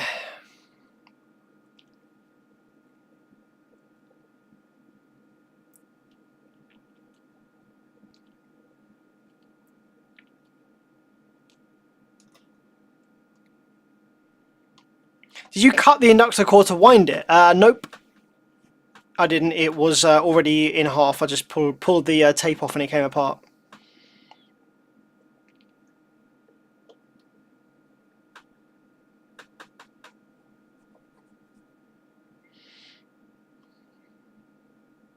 There's no issue on the main board, I guarantee. We've swapped the inductors round on the sides and the issue followed the bad inductor, so it's definitely the bad inductor. Mini inductor, so handy. Sorry, mini lathe, yeah, that'd be really cool.